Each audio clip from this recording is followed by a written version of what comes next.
Thank you for having me today. No problem. The weather's a little, ugh. Yeah, it's rainy and chilly here in Northwest Arkansas. It's very cold today. Well, I don't know. I've been thinking about whether or not I need an intro. So I guess, like, welcome to I Have Questions. Yes. I'm Ian Dowell, and Kelly Liddekee. this is the podcast. This is officially round two, second one ever. Oh, as we're recording, you need to sign Okay. that. Lord. um, but yeah, what were we talking about? We were talking about of something that you had seen recently where you saw an adult sort of manhandling, mistreating a child in public. That's right. And we approached the question of, when is it okay to maybe intervene in such a situation? And you know, how do people feel about that when you see something like that, in public? Do you think it's okay to intervene? Do you think it's right for another adult to step in to that situation? And if you do, what can be the consequences of that for you, for that adult, for that child? And then if you don't intervene, what can be the consequences? Right, For which is that? worse, right? I think that's ultimately the question we have to, or the answer we need to find is, which is worse, allowing a kid to be mistreated, and if your assumption is that that's normal for them, like this isn't out of character for this situation to be happening, which I feel like normally you could tell whether or not the kid seems accustomed to that kind of behavior, and how just freely that adult is abusing their power over that child.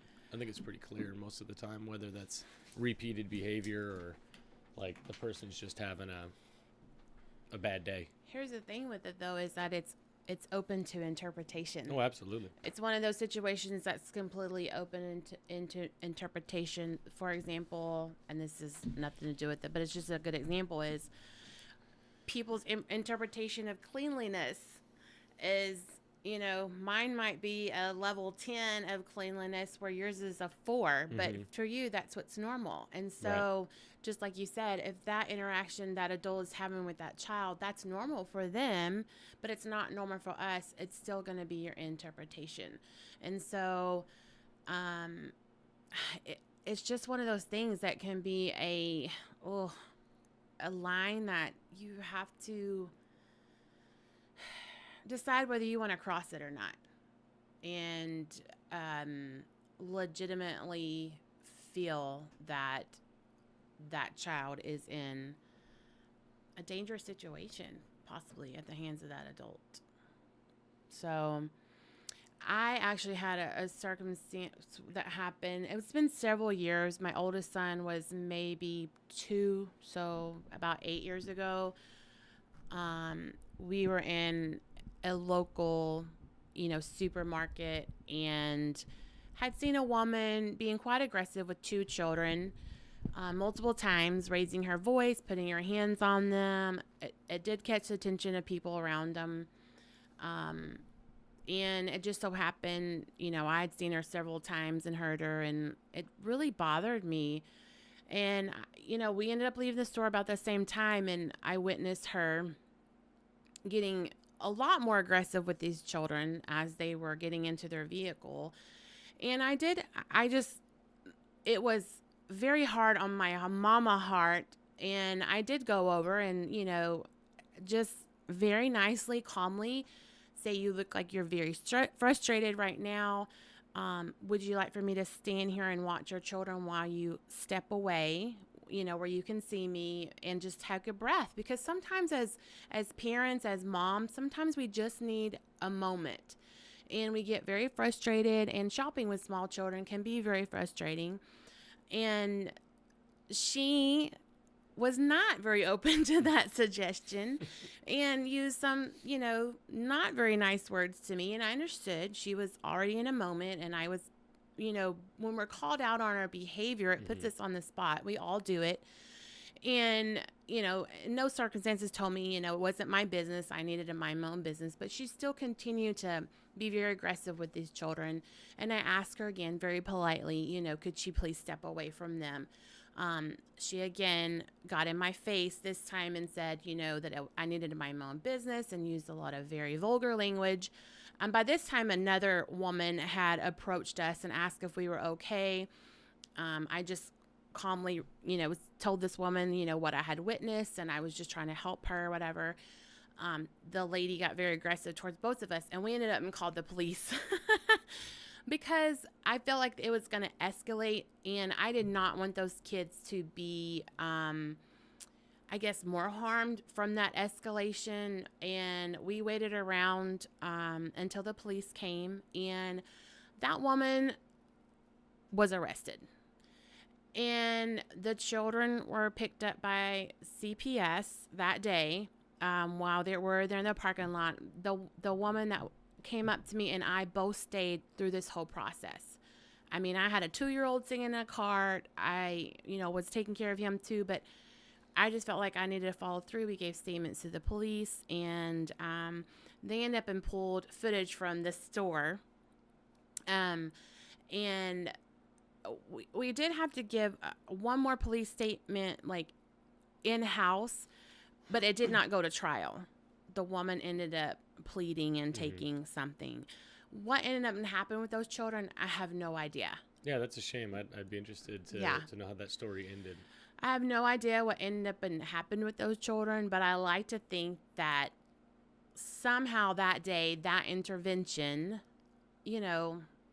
ended up being something positive for them, whether it was their mother was able to get help maybe with anger management, or parenting classes on how to better, handle her skills as a parent. And because I think that sometimes, we do kind of get stuck, or families get stuck in this cycle of, this is just kind of how our family is. Some families are more aggressive, they're yellers, they're hitters, and it's a generational thing. They get stuck in that cycle. And so maybe those kids didn't know any different than that. Maybe that woman didn't know any different from that. But the thing is that putting our hands on someone and harming someone in that way is never okay. It's never acceptable. Not with children, not with another adult in any way. And we see that in the United States so much with child abuse. I mean, we have child abuse centers here locally in Northwest Arkansas. We have them all over the United States. In women's shelters, we have several here in Northwest Arkansas. Physical abuse and harm is a legit everyday concern that everyone should be talking about, and knowing the signs of, and maybe not being afraid to say something. Yeah, I'm glad that you brought that up specifically. So I, as a straight white male, I personally, I've never dealt with either of those things, and I don't know very much about it. I would honestly admit I'm very ignorant to both of those avenues, those resources, whether it's the women's shelter, like how much of an issue are these things? How much of an issue is it really that there's, like, trying to think of the right question here, for those people who aren't involved, for those people who haven't been forced to know how real child abuse is today in 2019 in, for instance, Northwest Arkansas, because that's where we are, or the same thing, women who have been in abusive situations. Like, how, certainly it's not something anyone's talking about. Certainly it's not a thing on headline news, front page of the papers. Right. At best, it's going to be, if you do get a paper, it's going to be toward the very back in a very small blurb, because either we're just, we're just used to it. It's just not alarming anymore to see it. We're just, desensitized to it. Or is it that it's not as prevalent as we think it is, or as it's sometimes made out to be. Like, I don't know the answers to that. I think that it is way more prevalent than what we as a society want to think that it is. I think that it's one of those things that is shameful to talk about or admit. It's shameful for women to admit that they stay with someone who physically hits them, harms them, abuses them in any way, mentally, physically, sexually. I think it's one of those taboo things that we just have in our society, that there are things that happen behind closed doors that we don't talk about. But the thing is that those things that happen behind closed doors affect everything about our lives outside of those doors. I agree. And women especially, and I say this as I'm coming from, being a woman. I've never been in a situation or relationship where there was any sort of physical abuse. Physical abuse is, something that we can actually tangibly see on someone, a black eye or, bruises or things like that. But usually if that's going on, there's also mental abuse and probably other abuses going on for that woman who they're just literally so beat down that they've given up. And, in order to walk away from a relationship, a marriage or whoever your abuser is very difficult. I mean, because if you have children involved and a home involved, and a lot of times the women in those relationships are so controlled that they don't even know where to start. And I think that I know in Northwest Arkansas there are women's shelters, there are programs, but it's one of those things. We can give people the resources. I can say, here is an 800 number. You need to call this if you feel like you're being abused. But what else am I doing? Am I encouraging? Am I explaining how it really works, how the process works? I'm not just we shouldn't just be given an 800 number flashed across the screen. We should say, hey, this happens. It's okay. Right. It's okay. It's okay to want to get out of that situation. There are people here who legitimately love you, care about you, and want to help you. And these are the things that we can do to help you. Not just, here's a 1-800 number.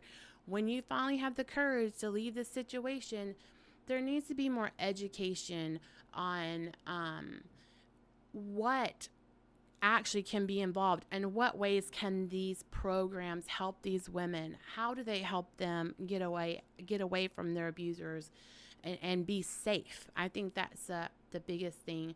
And I think guilt is a big thing too. We feel guilty that one, we've allowed this situation, and then the shame of everyone's going to know what's been happening to me. So when we learn to let go of that guilt and that shame and say, you know what, there are other women that are going through this. For me, I think, we have a lot of corporations and businesses and things like that here in Northwest Arkansas. I see nothing wrong with, we have to go through trainings and things like that within our companies and our jobs. What's wrong with having like a day of training, a half a day of training about domestic violence for everyone, not just women, men too. I think it'd be important to introduce something like that before you're an adult. Let's get the education and the understanding while you're still growing up and forming these habits or these potential abusive habits that might, very much so exercise in that way down the road. One thing we do have in the United States is we have, it's not so much educating children on domestic abuse, but on sexual abuse. Mm-hmm. And it's called Erin's Law. It was started by Erin, who is a child abuse survivor herself from family members, from a friend's family member, and then also from a family member of her own. She actually has spoken here in Northwest Arkansas at an event for the Children's Safety Center before. And it basically is, she goes into states and has Erin's law, tries to have it passed, where kids as young as, preschool are taught age appropriately, about safe touch and not safe touch, and how it's okay to tell an adult things that are going on that's, not right. And the kids get that in school. And so that is one thing that, that is someone who is trying to make a difference, for that, for like child sexual abuse and things like that, to destigmatize the shame that can come with that. And so, Start.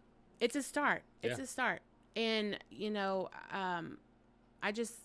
I agree with you, Ian, that I guess I don't think about how if we at 10 tell a little girl, it's not okay to let a man put his hands on you and hit you and things like that. If we start that conversation younger, you're right. Then hopefully when that young girl grows up to be a woman, she doesn't put herself or find herself. Right.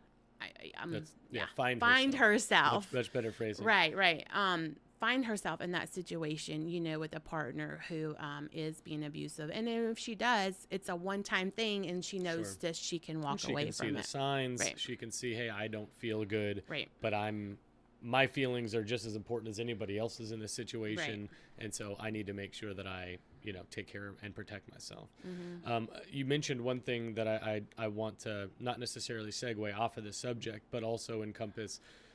We're just throwing 800 numbers at these victims, these people who are in this situation. We do that with suicide as well. Suicide hotlines. It's like, hey, if you're gonna do it, call these people first. And there's no value demonstrated. Now you can text. Right, yeah. Text 847 whatever. Yeah, whatever and you can it just is. Text and it's someone not will a send matter help. of not being able to get a hold of those resources. Right. It's what's the value in those resources. Correct. And those people need to understand that it's a safe place where they're not going to be judged, because they deal with it all day, every day. Any reservations you're feeling or any issues that you see with your own situation, that's your issues that you see. And then if you reach out and look for help or look for resources, the avenues that you find are not going to judge you. They're not going to be like, oh, you let yourself do that? Wow, what a dummy. Like that's so unrealistic to think that, like for me to think that, oh, that's what I would run into. But that's a legitimate fear that people have, is that they're going to be judged. And in human nature, we certainly don't want to be judged or looked at in a negative light. And so maybe not only with suicide resources, but with all of the resources, we need to do a better job of presenting the value early and then letting them know how you can reach those people. Maybe showing them why it's important is more beneficial to them than the number itself. Because you can find a number. The internet's a beautiful thing. You can find a number. So maybe we should be changing how we're marketing these resources and putting it in a light that people want to see it because they'd feel accepted there, rather than just some generic phone number on a screen with no context. I completely agree with that. And it's very true for so many of our issues, I guess, that we have as human beings, and being afraid to reach out for help, whether it's, suicide prevention or domestic violence, child abuse. One thing we do have in the United States is what they consider people of authority: teachers, bus drivers, people at church, in churches, that work with children. They have laws now where you have to report suspicions, which is a huge step for children in protecting them. Because even if you're wrong, I think a lot of people may be afraid that they're wrong. And so what are going to be the consequences if I'm wrong? I would rather be wrong than in a child, it's going to be, their situation is going to be okay, than have not reported because I was afraid I was going to be wrong, and actually legitimately be able to help, children that are being harmed. I think that's an important piece to add to that knowledge, the education piece of it is, what is wrong? How do you identify, inappropriate behavior? How do you know that what you're seeing is bad? or that what you're seeing would fall under this category. Right. Maybe that's another piece that we're missing, is the average human, the average citizen doesn't know what signs to look for, or what classification of abuse it would fall under, and whether it's appropriate for them to call. So that might be another thing to add. And we kind of have these, I know that I've worked in schools before and been in positions where you are a reporter, you're supposed to report. And you get this little bit of training, and it's basically very black and white on this sheet of paper that says, well, these are the things that you can look for. But there's so many more things to look for, that it's not just on a black and white piece of paper. Again, it goes back to the very beginning of our conversation, is it's subjective. Absolutely. It's our interpretation of things. And so it can just really depend on the person.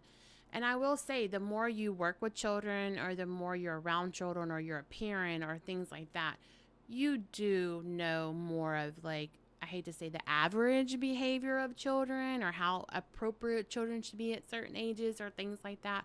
So you can cue in on some things that, could be happening and to them, and feel like there could be an issue, in their home, or something going on with them, or, another adult. I think that also in our society, we have this scary boogeyman who's going to get our children. And statistically, that's not true. Statistically, for children, it's someone that they know. Most of the time, it's someone in their family, or it's someone that's very close to their family that is their abuser. And so, it's not, yes, but there should be stranger awareness and things like that. But we also need kids to be able to have an open dialogue with people that they trust, whether it's an aunt, an uncle, a teacher.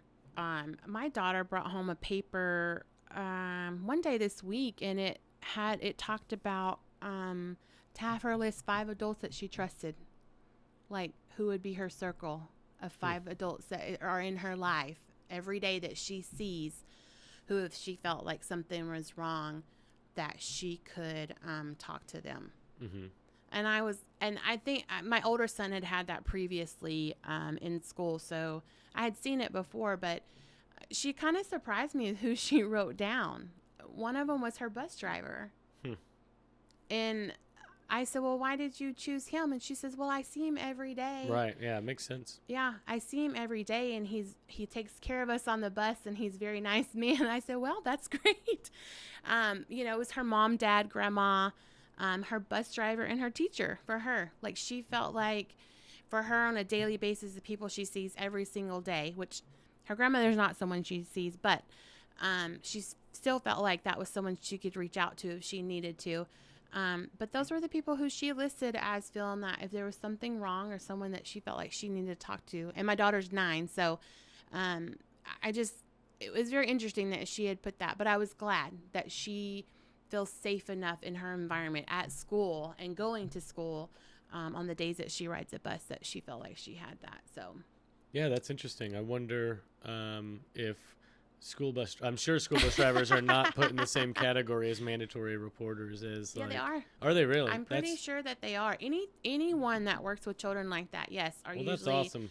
Because not to profile bus drivers, but when I was growing up, most of my bus drivers I would not have listed as people that I would go to if I needed help. It would be probably who am I most worried about.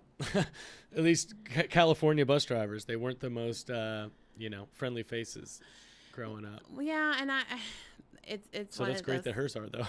Yeah, apparently so. And I think they consistently have the same one, I think, for them. And that's like me. From the time I was in kindergarten until I was in the 5th grade, I had this same old Mr. James. He was an older Shout out gentleman. Mr. James, wherever you are today. I think he's passed away, but he's still somewhere. Because he was pretty old when we had him. He had retired and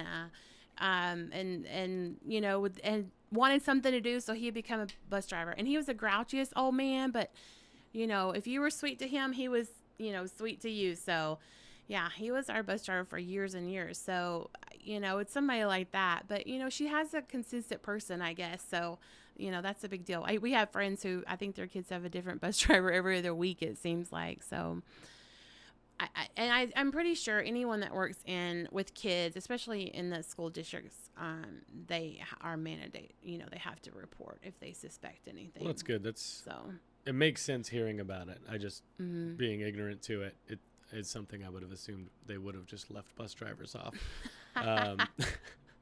But that's great. That's great. I mean, they see those kids. When you said that she mentioned her bus driver, it makes sense. I mean, you're going to see them every morning. Yeah. Unless there's a substitute bus driver, which I don't know how often that would happen. But yeah, it makes sense. Well, and the people you see regularly, they see their circle. Neighborhood too. They see where they live. They see the people that are around them, and they see their mood in the morning, their mood in the afternoon. So I was kind of surprised, but I said, okay, hey, I like it. I like that you are that comfortable. So, it makes me happy that she feels safe in those circumstances. Well, yeah, she should feel safe all the time.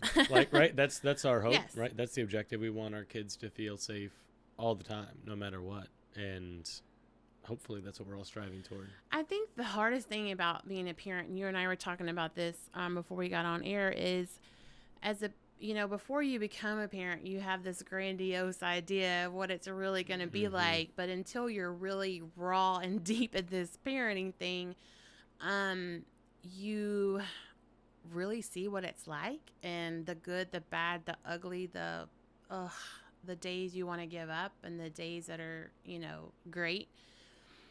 For me, my biggest thing, and I've talked about this with friends before, is that line of allowing my children to have freedom and enjoy life and be children and laugh and be able to play, but also for them to understand that the world can be a bad place at times, that not all people are good, not all people have their best interest at heart and at hand. And as a parent, I think it's hard to how do you approach that, and where do you draw that line of, yeah, I want you to have this free caring, childhood where you play sports and all these kind of things. But I also want you to know that there are people who are not good, and they may try to make you do something that's not good. And I need you to be safe, and I need you to be able, if something were to happen, to come to me and be able to tell me. And I think keeping an open dialogue with my kids like I do helps me. Even my children are younger. They're 10, 9, 6, and 5. But even now, and we talked about, I tell my kids it's okay to have your feelings. It's okay that you're upset. It's okay that you're angry. We're allowed to be those things, just like I do, just like mom does. Just talking to them about their feelings and that it's okay to be who they are and things like that, I think keeps an open dialogue. So I'm hoping that if someone were to approach them or something inappropriate were to happen with them, that they feel like they would be able to come and tell me, but still trying to not make this world seem like it's this horrible, giant, scary place, because I want them to experience life and, to realize it's okay to mess up and to fail and fall down and things like that. But it's just, as a parent, I think that's one of the hardest things is having that balance of, life can be so great, and but also life can be very hard, and there are bad things out there that can happen in it. Yeah, absolutely. I feel what you said. There's a lot of things you don't know about parenting until you start parenting. I'll tell you the one thing that I learned more so than anything after becoming a parent was that my parents didn't have it figured out. No. Because I don't have it figured out, and I'm raising a kid. And so you extrapolate that out, nobody knows what they're doing. Right. Like that's been my biggest revelation about life Most people are like, oh, you don't know love until you have a kid because it changes how you love. That might be true, but for me, the biggest thing that I took away was that every single person that I encounter has no idea what they're doing. We're winging it. Everybody is winging it. Whether you're, I mean, from me to Donald Trump to Bill Gates to everybody in between, Right. we're all winging it. Bill Gates winged it the whole way. He was, and so I feel like we need to cut each other some slack a little bit. I think that Absolutely. we hold each other to such a high standard and hold ourselves to this ridiculous standard of you're not allowed to make mistakes. You're not supposed to fall. You're not supposed to, fail at things. But yes, you are, because you don't know what you're doing. You're winging it. This is episode 2 of this podcast, and I'm going to mess all sorts of stuff up. But that's the beauty of this life, this reality that we have is you can do anything. You can do anything you want. There's nobody stopping you from accomplishing anything. The only thing keeping you from accomplishing things is either your lack of drive or your lack of deciding that you want to do that. Right. Maybe you haven't figured out that you want to do X, Y, or Z, but you still can if you decide to. And the reason that you can is because nobody that is doing it now is any smarter than you, any more prepared. They just decided to go do it. One thing that I heard a while back from some sort of entrepreneur was that the only difference, it might have been like Mark Cuban or somebody, but the only difference between him and anybody else is that he decided to do it. He decided to work for himself. He decided to invest in things. He decided to start a company. But it was all based on decisions, and that seems to be my common theme lately. And since I just found out there's like 50 I Have Questions podcasts, maybe we won't name it I Have Questions. But I strongly believe that our entire environment is based on our decisions. I agree with that. Yes. Even when you said earlier, whether you put yourself in a situation or you find yourself in a situation, not to trigger anybody's emotions, but in general, in most situations, my individual decisions led me to wherever I ended up. Right. We all take forks in the road. There's decisions that we make, hundreds of them every single day. Most of them we don't think about, but when you really get down to it, you decide to push the gas pedal on your car. You decide to turn the steering wheel. Like, you can get down to the micro level, and you're deciding to do everything that you do. And so if you're upset with whatever it is you're doing or whatever situation you're in, you can also decide to not do those things. You have the decision within you to stop whatever the behavior is that you don't like about yourself, or that you don't like that you're seeing that you're doing, or if there's something in your environment that you're not happy about, or you're embarrassed about a piece of yourself, that's probably because you don't like that piece of yourself. And so you have the ability to change it. If there's anything I want people to take from any of the conversations that we have, is that you are in complete control of your life. A lot of our day-to-day, we're on autopilot. I know I am. When I'm driving, when I'm, sitting at the house watching TV, like, I'm not engaged with that. I'm not engaged in driving most of the time. I'm thinking about other stuff. I'm, playing through, all right, well, what's my week going to look like? Or what is my day? Like, I have to do this and this and this. You just stop thinking about driving. Your car, stay within the lanes, make sure you don't hit the car in front of you. But other than that, it's pretty much autopilot. And I feel like there's a lot of people that go through life that way, where, well, this is just, I've been working here for 10 years. I guess I'll just keep working here for 10 more years. Like, I get paid, I get money. I don't like what I'm doing. I'm not passionate. I'm not happy about this work, but I've had it for so long. It's the devil that I know. Change is scary. Whatever excuse you tell yourself to not change your environment, but you can. And I hope to empower anyone who feels like they can't. And I would entertain any level of dialogue where someone was trying to convince me that they weren't in control of their surroundings and their environment, because I feel like we all are. And I agree with that. I think that, life comes down to the decisions that we make. Some of them we're forced to make, I think, because of outside things at times. What's an example? Well, for me, example was and this is very personal for me, was, I was not able to have children. Mm-hmm. So that's something that impacted my decision on how I would have a family. It certainly limited the right. the So that's options what you I had. mean. Oh, of course. That's what I mean. I agree. Not necessarily that I just had this absolute decision of this, but sure. And so, I adopted my children. Makes and so for me, a decision was taken away from me. And I guess that's what I mean, is that sometimes there are outside circumstances that can impact our decisions. But overall, it was still my decision. Right. And that's more what I'm talking about. Is to how I became a parent, or to even become a parent, and be able to, have my children and things like that. I wanted to go back to, though, about our parents and how they raised us, and, the different... I'm sure my mom's going to love hearing this episode. And the different parenting styles, because, oh my gosh, yes, people, give each other a break. We are human beings. We all make mistakes.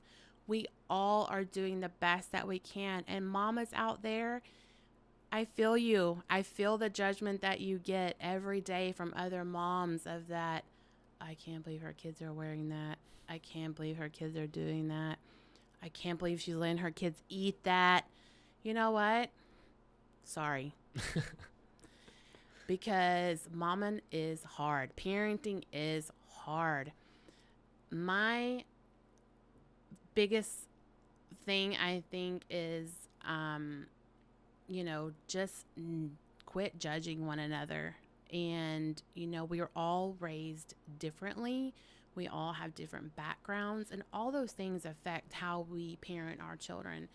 I joke, my ex-husband and I joke that we raise our kids 80s style. And by 80s style, it's very much the way that we were raised, where it was a watch and see kind of environment. Mm-hmm. We were allowed to fall. And my mom had this famous saying of, get up, you'll be all right. Mm-hmm. And so we raise our kids very much that way. We did agree on that. And it's, I never hovered over my kids at the playground, because they need to be able to fall.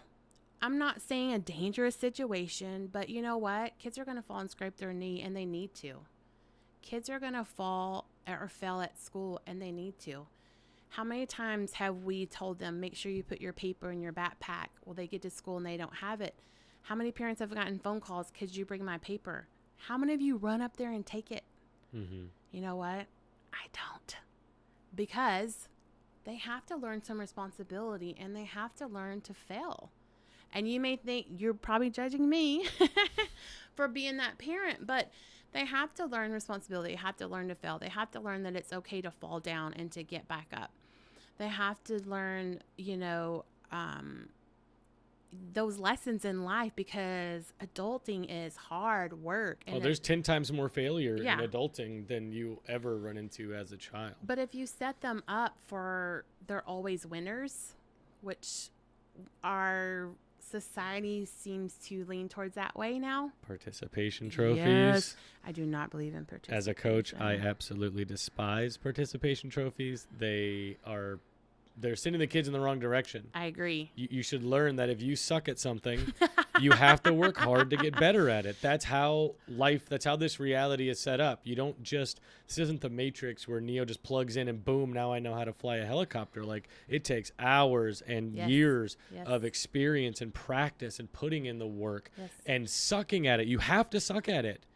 This is episode 2. I suck at podcasting still, and that's okay. Right. But episode 300 is not going to suck. You have to go through that, and we're doing children a disservice by telling them they are special snowflakes, that there's nobody else like them, and you can accomplish anything, and everything you do is amazing. They're probably not amazing at everything, okay?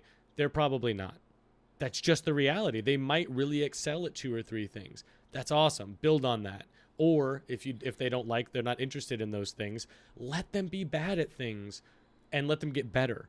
There's no feeling more satisfying than trying something 10, 20, 30, 100 times, and then on that 101st time, you nail it.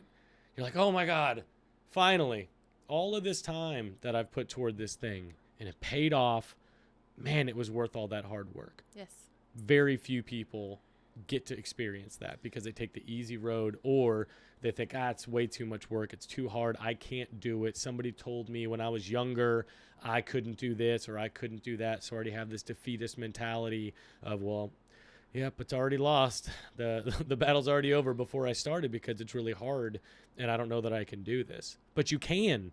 Again, going back to decisions, and you can do anything if you decide to do it. Yes, I completely agree with that. And being a former athlete, I do not like participation. No, they're the worst. Because, it does set them up that, it's okay to everyone's just equal and you don't have to work hard for anything. And I see that now in a work environment, at my age with younger colleagues and people that I manage. And, they basically want kudos for work that they're not putting in. For showing up to work. Right. They think, well, I'm getting paid. Job completed. I showed up. I punched in the clock. Didn't contribute anything, but I'm here, so that counts. So I'm trying to set my kids up to not be those people, to hopefully break out of that. And if it's parenting 80s style where you're a little bit, I hate to say harsher. I've been told I was a meanie mom before, and by someone who is that person who is, believes in participation ribbons. And again, I'm not judging them, but it's just our different parents. I am judging those people. If you agree with participation trophies, you are wrong. I'm sorry, but you're wrong. It's just our different parenting styles. And so, my goal is I was asked in an interview one time for, it was working with children too. So I thought they're never going to take me, but she was like, what's your main goal in life, Miss Liddekee? Like, what is something you just would be super proud of if you accomplished? And I sat there for like a minute and I said, if my 4 kids do not grow up to be assholes. Yeah, that's a good hope.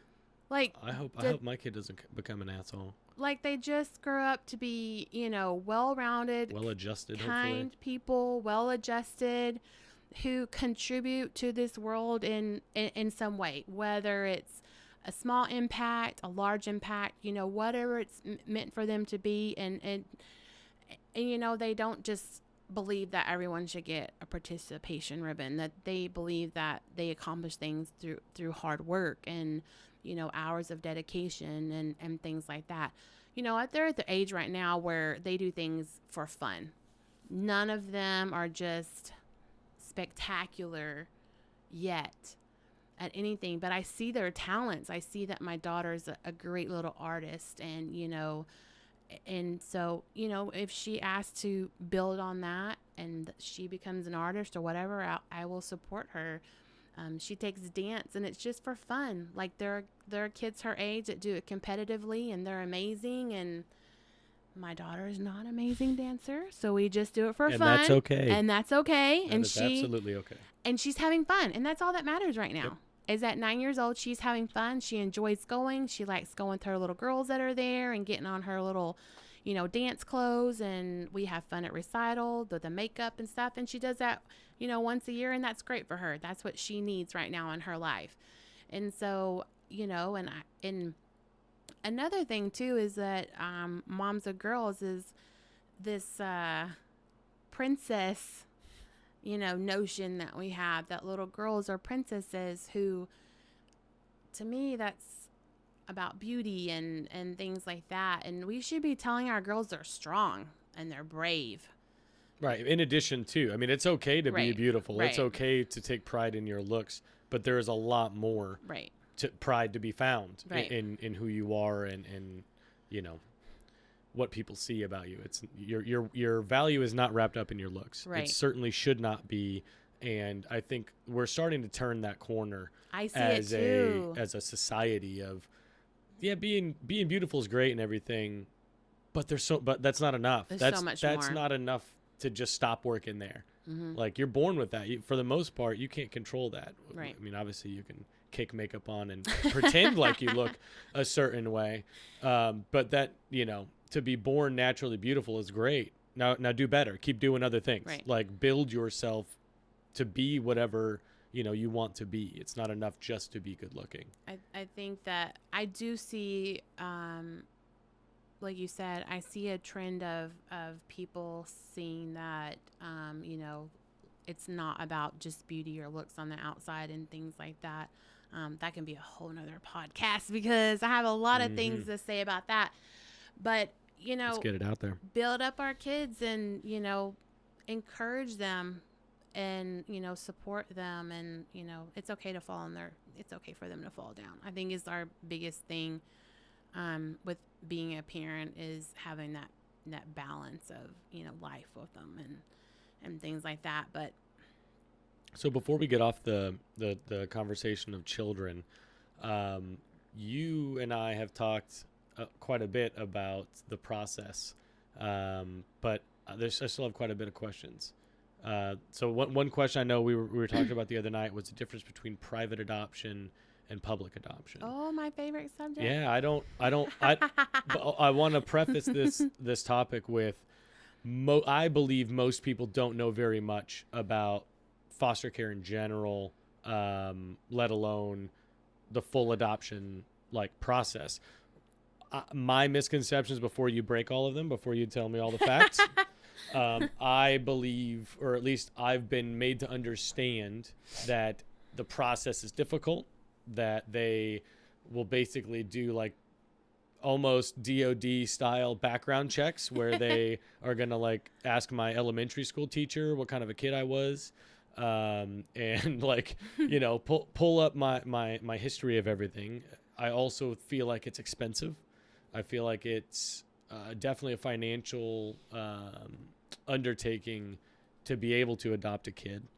And then also just how does the average person know whether or not they're, good enough? Or I think there's a lot of, people that might think that, well, how could they do that? How are they, able to be in a position where they could adopt somebody because they already have all these bills, they've already got other kids, or they don't have other kids, but they have their life, and most people build their life around their means.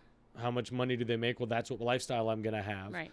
And so most of us do not leave enough for something like that. Well, I've got plenty of money stashed away where I can just support a whole nother person. Most of us are not in that position. Right. So those, I think, are probably my three biggest concerns of me individually as Ian, whether or not I feel like I'm qualified or capable enough to adopt a kid. I feel like it's very an intimidating process.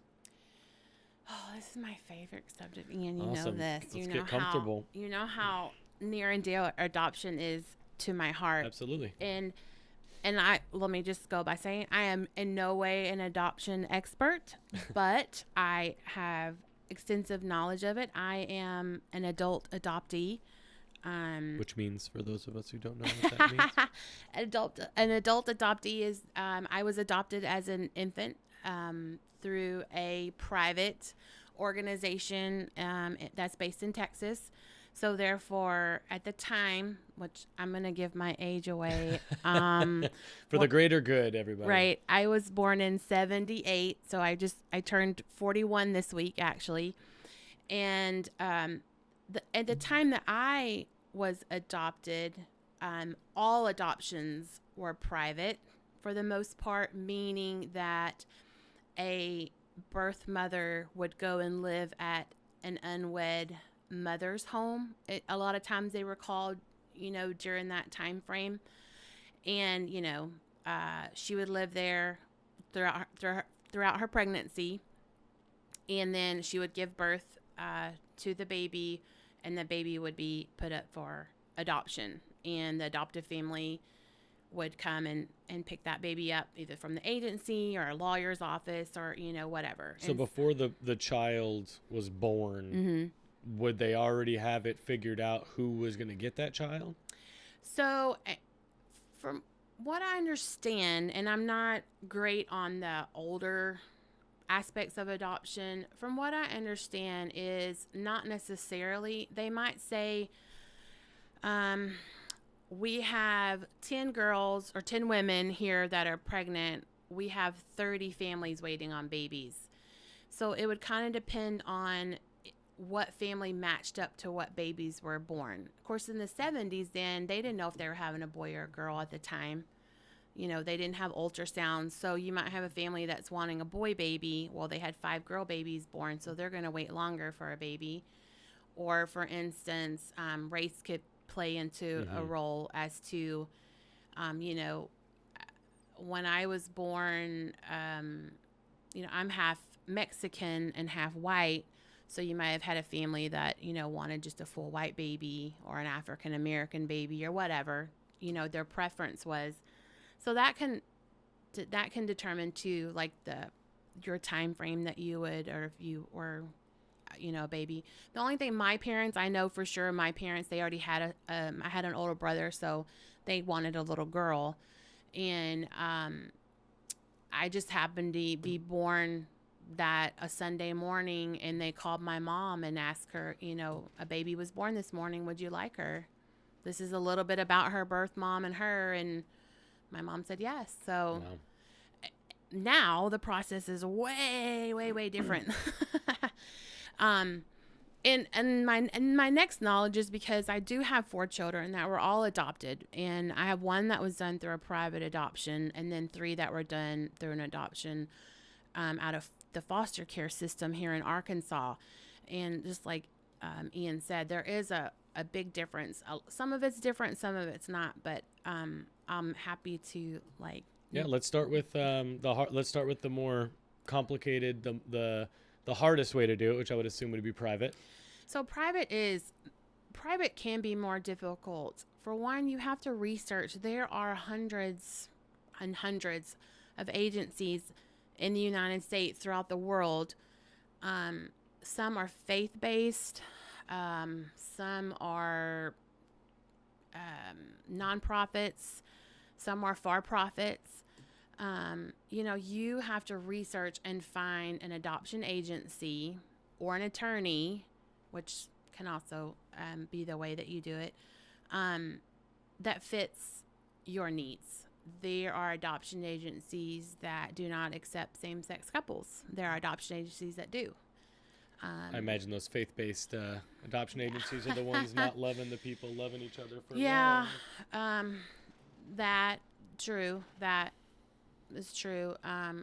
Even my adoption agency, though, I went through with my son, when we adopted him 10 years ago, they were not faith-based really, but at the time they didn't accept same-sex couples or singles. A lot of agencies won't accept singles. That is, I will say, in the last 10 years, I have seen a huge change for that. A lot of it has to do, too, if you have an agency that is like they can work throughout the United States, they have to go by state laws, too. Sadly, we still have state laws on, we still have laws on the books in a lot of states that single people cannot adopt. Same-sex couples cannot adopt. These amazing, wonderful people still are denied the right to adopt. And this is a state law, or? Yeah, there's still state laws. Is Arkansas one of those states? No. Arkansas is open now. Hey, way to be progressive, Arkansas. Right? in one category. Way to be progressive. Yes, same-sex couples can adopt in the state of Arkansas, and single people can. I actually know some people like that. So that's awesome. But even 10 years ago, they couldn't, or even foster in the state of Arkansas. Well, it sounds like at least in some states we're making progress, and we still have some progress to go. So if anybody knows those states that are, if you're in a state that does not allow that to happen, please reach out. We would love to be a part of figuring out how to fix that. I've seen where there's families that have actually moved states that they could adopt their children. Well, if you lived in Alabama, you certainly wouldn't want to be trying to have an abortion either. So I'd get the hell out of that state too. I mean, you've got ass backwards laws being written. I mean, why wouldn't you leave? It would always amaze me though. There were states that same-sex couples could foster in, but then they weren't allowed to adopt those children. Like, I never quite understood that. But anyway, off subject. Okay. Back on track. Yeah, back on track. So in private adoption, you basically will pick an agency that fits your needs. They fit your needs. You fit, you're fit with one another. You fill out an application. You submit it. Usually there's an application fee. It can be anywhere from $100 to $1,000. And that fee covers what? Someone to read your application. Wow. And see if you might qualify for them. On that application, there's going to be anything from your first and last name, your home address, how long you've lived there, your work, how much money that you make, your religious preferences, and just some basic things like that about yourself. It might be 2 pages long. If you have other children, what size is your home, just some basic things about you, because there are income limits. They want to see that you have the income to potentially, raise a child. If you are receiving like federal government benefits or something like that, a lot of times, as far as my knowledge is, that does disqualify you. Interesting. What kind of federal benefits are you referring to? Like food stamps. Or if you had other kids that were on, I hate to say it because I'm not exactly sure. I think it's more of like if you took government assistance, maybe like rent assistance and things like that. I don't know about how if your other kids maybe were on Medicaid, because that can be different. Medicaid and state to state can be based on your income. So you could have enough income to adopt, but maybe your income still allows for your kids to have like some sort of Medicaid or something like that. So I won't say that. I'm not an expert on that part of it. It's mainly just seeing, do you have the potential income to, raise a child? Our agency at the time, which I thought it was super low, it was almost like, I don't know, it was funny to me, was $40,000. You had to have a minimum of $40,000 income. So I was like, okay. So we chose an agency, and we chose an agency that was based in the whole United States, meaning that they pulled birth moms from within the whole United States, all 50 states, because we felt like it gave us a better chance of, getting a child. And so they accepted us. They accepted my husband and I at the time. We were about 30 years old, and both working, and had no children, and had been married about 10 years at that point. So they accepted us, and the next thing you do is they start sending you packets of paperwork, and it's everything from your childhood, your relationship with your parents that you're filling out, your relationships with your siblings. At this time, you're also filling out paperwork for background checks. You have to have a child maltreatment check that's done through the state. You have like a federal background check. It's very basic though. You have to go to the police station and get fingerprinted, and that's sent off. And you're paying for those things. Like we had to pay to be fingerprinted. You had to pay for like the background checks that they do through the state. Those costs were very small, like $10, $30 a piece or whatever. Fingerprinting was like $15 or something. Yeah, those types of fees are very small and things like that. You'll also get a breakdown of the cost that your adoption is going to be. And the thing is that can vary state to state too, because in private adoption, within the state determines what expenses you can pay for a birth mother. Some it's only medical expenses, if they have any. And some of them you can actually pay for living expenses while she's finishing out her pregnancy, and even up to 3 months after the baby's born. In the state of Arkansas, you can help pay for living expenses if you choose. So if you choose a birth mother that's requested that. So your expenses can fluctuate over the fees of what the agencies are. And those fees can be, are you ready for this number, people? Let's hear it. Those fees for a private adoption in the United States can be anywhere from $20,000 to $100,000, depending. And I really want you guys to listen to this, because this is going to shock a lot of people. It depends on the race of the child that you're adopting. And what role does race play in adoption pricing? Okay, so from what my experience has been is, and at the time that I adopted my son, so this is truth, was a child who had any African American in them, a quarter, half, whatever it was, that their tier for their fees is lower than a child who is full white. Can you break down, like, let's give like a good depiction for anybody who doesn't know, because this is all about, like, there's no judgment here. There's no, I want to be able to explain the reality of the situation. If anybody hates the reality of the situation, then go after the people that are creating the situation. So let's rank. I would like to rank from cost, Okay. just so we have a good depiction. Who or what demographics would be at your, how many tiers are there? Who's in your bottom tier? And let's work our way up to the top tier. If you had to describe who would be in each tier. So in each tier, most agencies have 3 to 4 tiers. Some agencies will help you adopt through foster care. Some agencies have what they call like a special needs, or maybe a lot of those problems or categories are called ABC. And those may be children that are going to be born or are born or may be born with birth defects. That could be Down syndrome, that could be hearing loss, things like that.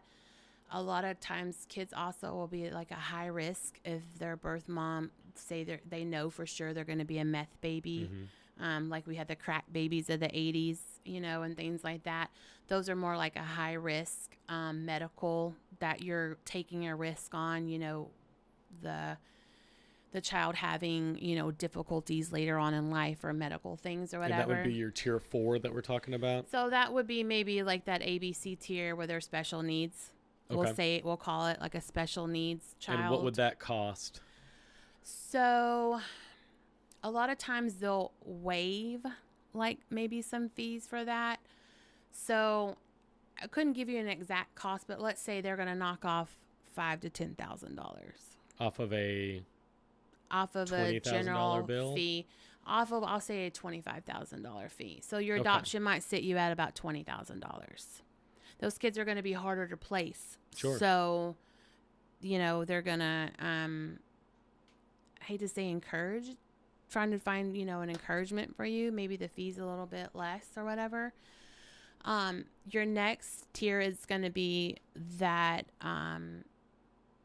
tier that the kids have some African American in them, whether it's a quarter or a half or 3/4 or whatever it is.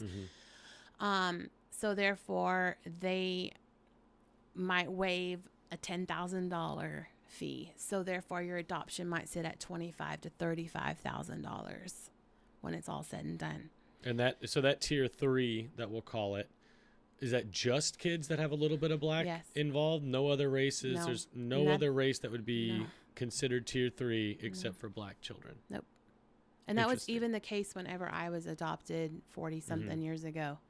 My mom and I, as I got older and we talked about things like that, my mom, you talked about that, how I was still considered white, even though I was half Mexican. But they did have an African American program even at my agency way back then, and it was cheaper. Interesting. Okay, so so far, just to recap, we've got children that are going to have some extra needs, and then right above that is any amount of black. You're just automatically, even if you're perfectly healthy, amazing kid, amazing background, you're still tier 3 in the system in 2019. All right, tier 2. Who's in my tier 2? These are going to be babies that are healthy for the most part, just because you may not, things can always pop up, at the birth mom maybe had used drugs or something like that, but they're going to be full white babies. Boys, girls, they might have blonde hair, blue hair. I mean, it doesn't matter. It's all based on their So these are your average race. babies. Yes, Tier 2, your basic baby. Right. Nothing special about you. Right. You're just a baby. Okay. And the way it was explained to me of how this works is because say an adoption agency has 300 families that are signed up for them. They've accepted 300 families. Of those 300 families, 225 want white babies. 50 will take children that are that tier 2 or tier 3, the African American mix in there somewhere. And then 25 will take they'll take a special needs, it doesn't matter to them. A lot of times those special needs, they're not necessarily a specific program. Like they don't have maybe a program, maybe a child's born and then they'll reach out to people. I know I follow a lot of like agencies on social media, and they'll be like, hey, we have a baby that's been born with Down syndrome and, we're really needing a home for it. Do you guys have any open couples that would be willing to take a look at this case or whatever? But it's more about supply and demand. Mm-hmm. That's what America is all about, is supply and demand. And the same thing is true in the adoption game. It's about supply and demand. There's a higher demand for full white children, and there's more couples that are seeking that, and therefore they're going to pay a higher premium for that because they're going to be fewer and far in between. So who's in my tier 1? We didn't get to tier 1 yet. Let's say I've got deep pockets and I want to throw down some cash on the best possible baby. Give me the primo baby. What am I going to get in my tier 1 and what's it going to cost me? So you're going to get... We got plain white babies in tier 2. Mm-hmm. So what's special about these tier 1 babies? These are going to be kids that birth mom was healthy, mm-hmm. got medical care the whole time she was pregnant, ate well, lived in a good environment, not stressed out. This is the fairy tale birth mom, I feel like. I was going to say, that doesn't sound that different from tier 2. Well, because most birth moms, when a woman finds out that she's pregnant and it's not necessarily the greatest day of her life, right, like it would be for some people. Once she decides she doesn't want to have it, right. She wants to... And maybe she decides that she wants to make an adoption plan sure. for it. A lot of women that give their babies up for adoption, they could range from a well-educated woman who already has children to a teenage girl who's found herself, pregnant by her high school boyfriend. There are so many different circumstances, but on average, the woman nowadays that gives her child up for adoption is in her early 20s and already has children, who probably is already a single parent. And so not only is she probably working and standing on her feet, because a lot of times they may not be very well educated, they're working hourly jobs. She's trying to take care of another child or 2 more babies already. What kind of stress is that putting on this pregnancy that she's having? Do you think she's eating the best food too? So it a lot of things, or they maybe were drug addicts and they keep using drugs because they either can't break it or they don't know how to. They don't know how to get the help for it. They smoke, a lot of them, because it's a stress reliever. I thought you were saying meth babies would be tier 3, though. Well, not necessarily. So you can get a meth baby tier 2. You could, yeah. You could. You could still pay premium, pretty good prices for a child that's been exposed, because your average birth mother, lives a high stress. We'll just call it a high stress environment. It's not going to be, I think people have this misconception that it's these sweet little cheerleaders at 17 that get knocked up by their high school boyfriend, and their mom says, well, we're good Christian people. Well, that's what Lifetime movies tell you happens. That's what certainly like. Ugh.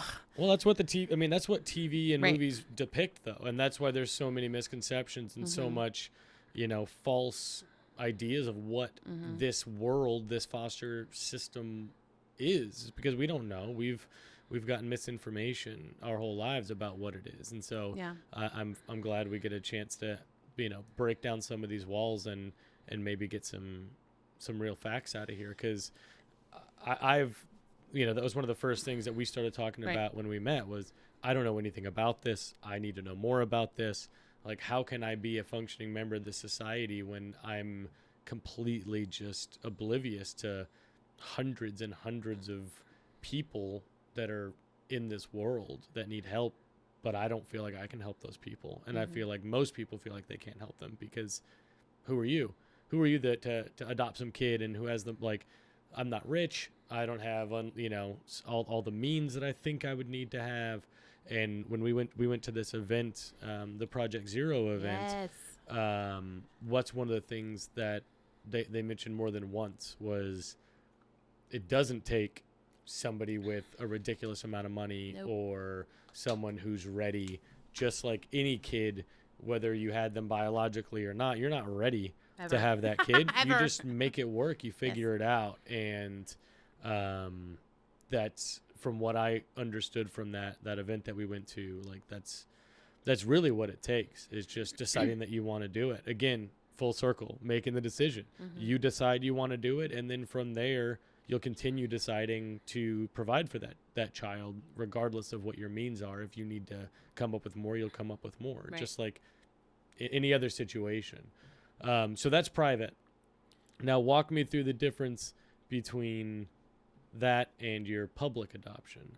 So a foster care adoption is, these children have been taken from their biological families for whatever reasons, and that can be a whole nother podcast, is how children end up in the foster care system here in Arkansas and in the United States. But so basically they've been taken away from their biological family. Most of the time, most kids have been taken away multiple times. And when children are taken away, the parents are ordered these certain things that they have to do in order to be, get their children back. Because in the foster care system, reunification with their family is the absolute goal. Right. Adoption is not the goal for foster care, but there are times that's what has to happen. So these parents are given their guidelines, whether it's maybe they need to go to drug treatment or anger management. They have to have a job. Their home has to be clean. They have all these things that they have to do. And a judge checks off on these things. You're constantly going to court, and you're constantly having to be checked. There's checks and balances to make sure that they're, following these guidelines. All this time too, they're still having visits with their children, so they're still bonding with them. But what will happen at times is that the parents don't follow the guidelines, or they don't come for visitation. So children are allowed to be in foster care for, there's a certain amount of days. I can't remember off the top of my head. And if the guidelines haven't been met, they say, okay, well, they're not allowed to be in foster care for more than X amount of days. We're going to start the process now to terminate the parental rights. Parents have not met the circumstances and the guidelines that the judge has set for them. So their rights are terminated. Sometimes kids are in foster homes, and the foster parents at that time will adopt them. There are families that will do that. There are foster homes that they just foster. They have no intention of ever adopting the children that come into their home. Like a temporary, like a daycare, but all day and night. Well, it's their home. Oh, okay. Well, I mean, yeah, no, I'm trying to envision. It's their home. It's their home. I mean, anyone that, as a foster parent or a foster family or whatever, like, it's their home. They have their space, and you're their parent, and you take them to activities, but they don't want to keep you, right? So your time is limited there. Right. It could be. You may be there for a year, a month, a day. It can just vary. It depends on your circumstances. So say these kids' parental rights have been terminated, and the foster family they're with is not going to adopt them. We are so fortunate in Arkansas for us, we have organizations like Project Zero who get these children whose rights have been terminated, so they're free to be adopted, their information out into the public and say, look, we have these. Right now we have over 350 kids that are available for adoption in the state of Arkansas alone. Their parental rights have been terminated. They're free and clear. They have this heart gallery that they take around to churches and organizations and baseball games and all over the state of Arkansas and put these kids' faces in your face and say, look, these kids need a home. The other night at the Project Zero event, we watched videos of these kids who, what was their common theme? They wanted a family. Mm-hmm. They wanted a family. That's all kids want, is a family. They need a safe, loving environment and a family. And so when you decide to adopt out of foster care, you have to go through, first of all, you fill out a piece of paper, again, to see if you qualify. And you know what? It costs you nothing. $0. So no filing fee. No filing fee. It costs you nothing to adopt out of foster care. So $0 for the form. You turn in the form. Mm-hmm. And they accept you. So say your family is accepted. And it's kind of the same thing. Name, address, size of your home, how many kids you have, all this kind of stuff. You do have to go to like classes. It's like 30 hours of training. And it's basically preparing you for, you know, a kid that's in foster care probably has not had this sunny, sunshiny life. They have traumas. Mm-hmm. So these classes are preparing you for these traumas that you may have to deal with. The fact that, you know, there may be physical abuse, sexual abuse, these traumas that these ugliness that these kids have had to witness or be a part of.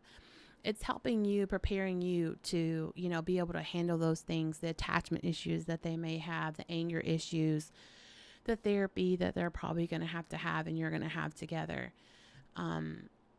The physical things, limitations that maybe they may have later on, like if they had been a meth baby, maybe later on they need speech therapy because there's some cognitive things. Mm-hmm. That's something I had with a couple of my kids.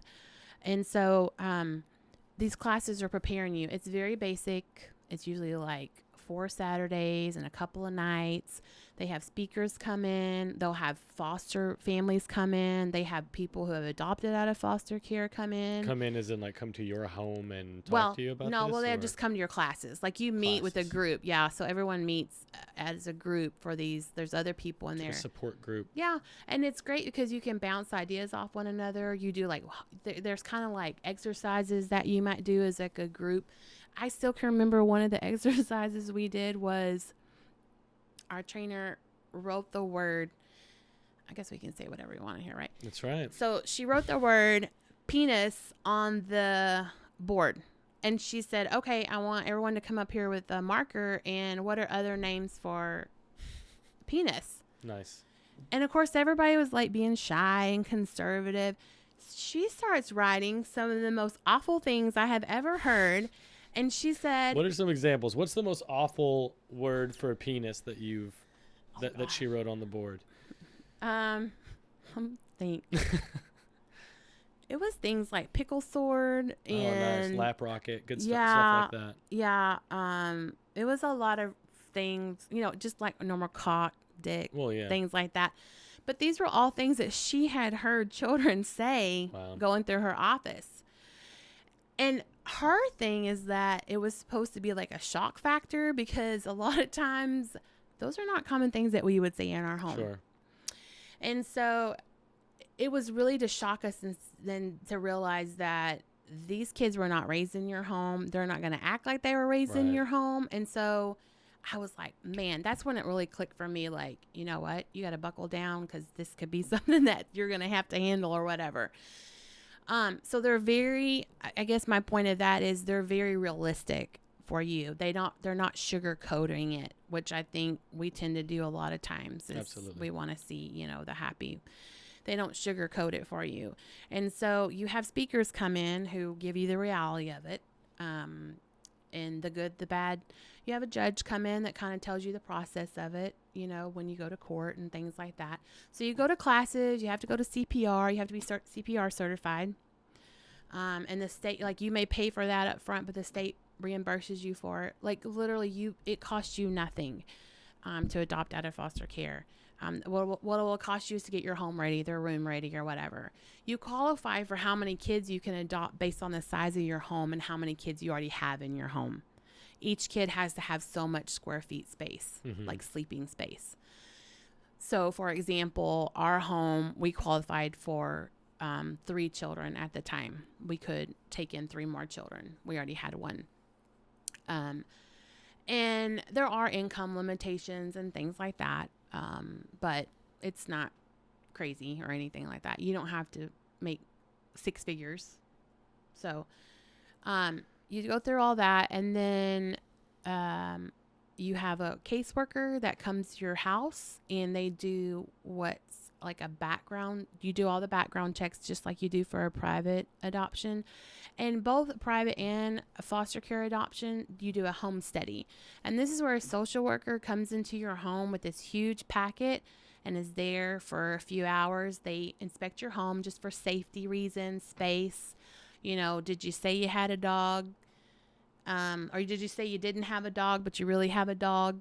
You know, like they're just checking for things like that. Because if you have pets, they have to be vaccinated, and there's a lot of things like that you have to do. Then they sit down with you as a couple, and they ask you a lot of questions about your marriage or your relationship. They ask you very personal questions about your sex life, and, you know, because they want to know your bond that you have with one another, how you get along with one another, and things like that. Then they separate you and they ask you questions because they, you know, want to hear what you have to say about your spouse and things like that. They take that home study back and they write up a report, and either, you know, DHS or the agency or whoever accepts it and says, we will open your home now. You are eligible to adopt children. I will say with the foster care, it's a little bit more, I hate to say like safety things, like you have to have medication locked up in a lockbox, or like a locking cabinet. If you have you are allowed to have weapons and things like that, but they have to be like, your guns have to be locked away and your ammunition has to be locked away separately. Like those are things that they check, and stuff like that.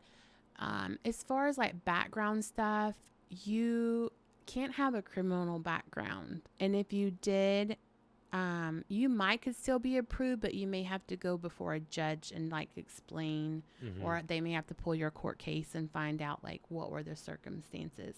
Right. Obviously, if you had anything to do with child abuse or violence or something like that, or drug charges, that's probably going to disqualify you.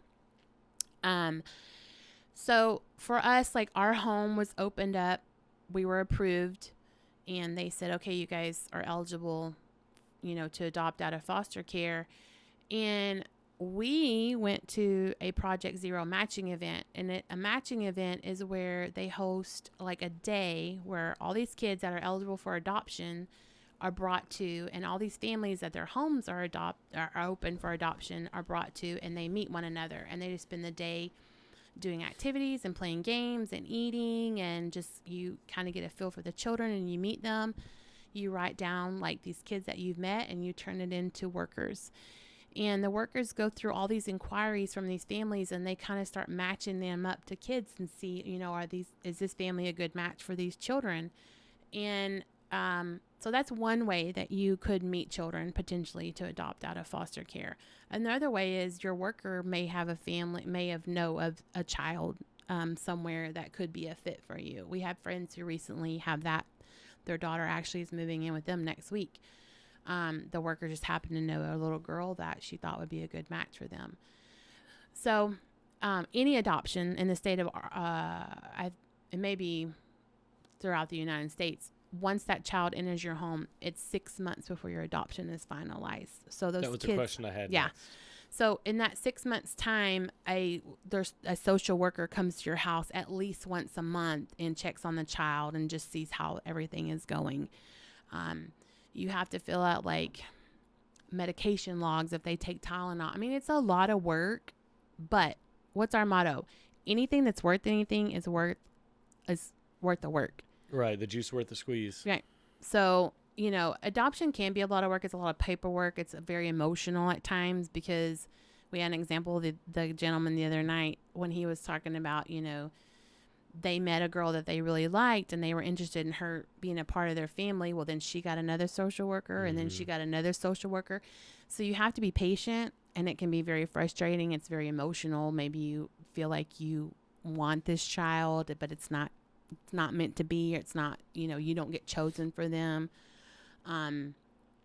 But it's also, as an adoptive mom, like, it's nerve-wracking having these kids in your home, and even though everything is going great, you still have this little bit of fear that someone could come and take them away from you, And we've seen that ugliness in the news of a child being taken away from an adoptive family because maybe a birth dad or somebody came back into the picture and didn't really sign papers. I mean, we've seen that. You've seen the Lifetime movie, and the thing is that is so, so, so, so, so rare. For that one case, there's thousands of cases that, everything's gone great.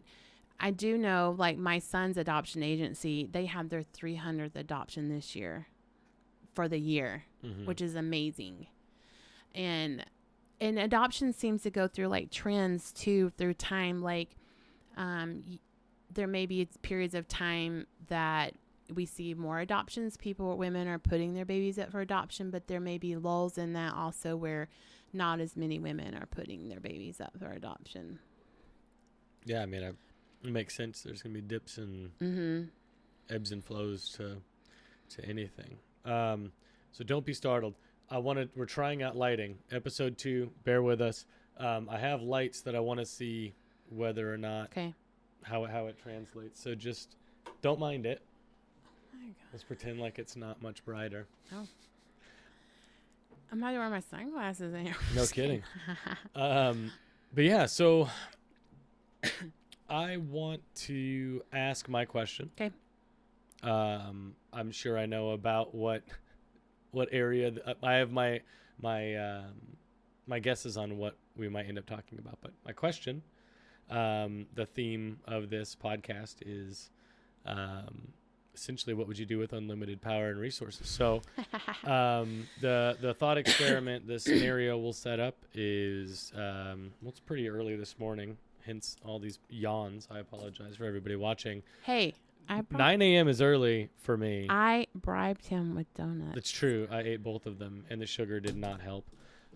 Anyway, so it's already 11. So let's say tomorrow morning, you wake up, you check your bank account, and hundreds of millions of dollars, more zeros than you've ever seen.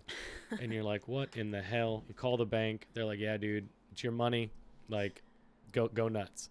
You're like, that's really weird. All right. So you go on social media to tell people about it, and same situation, hundreds of millions of followers.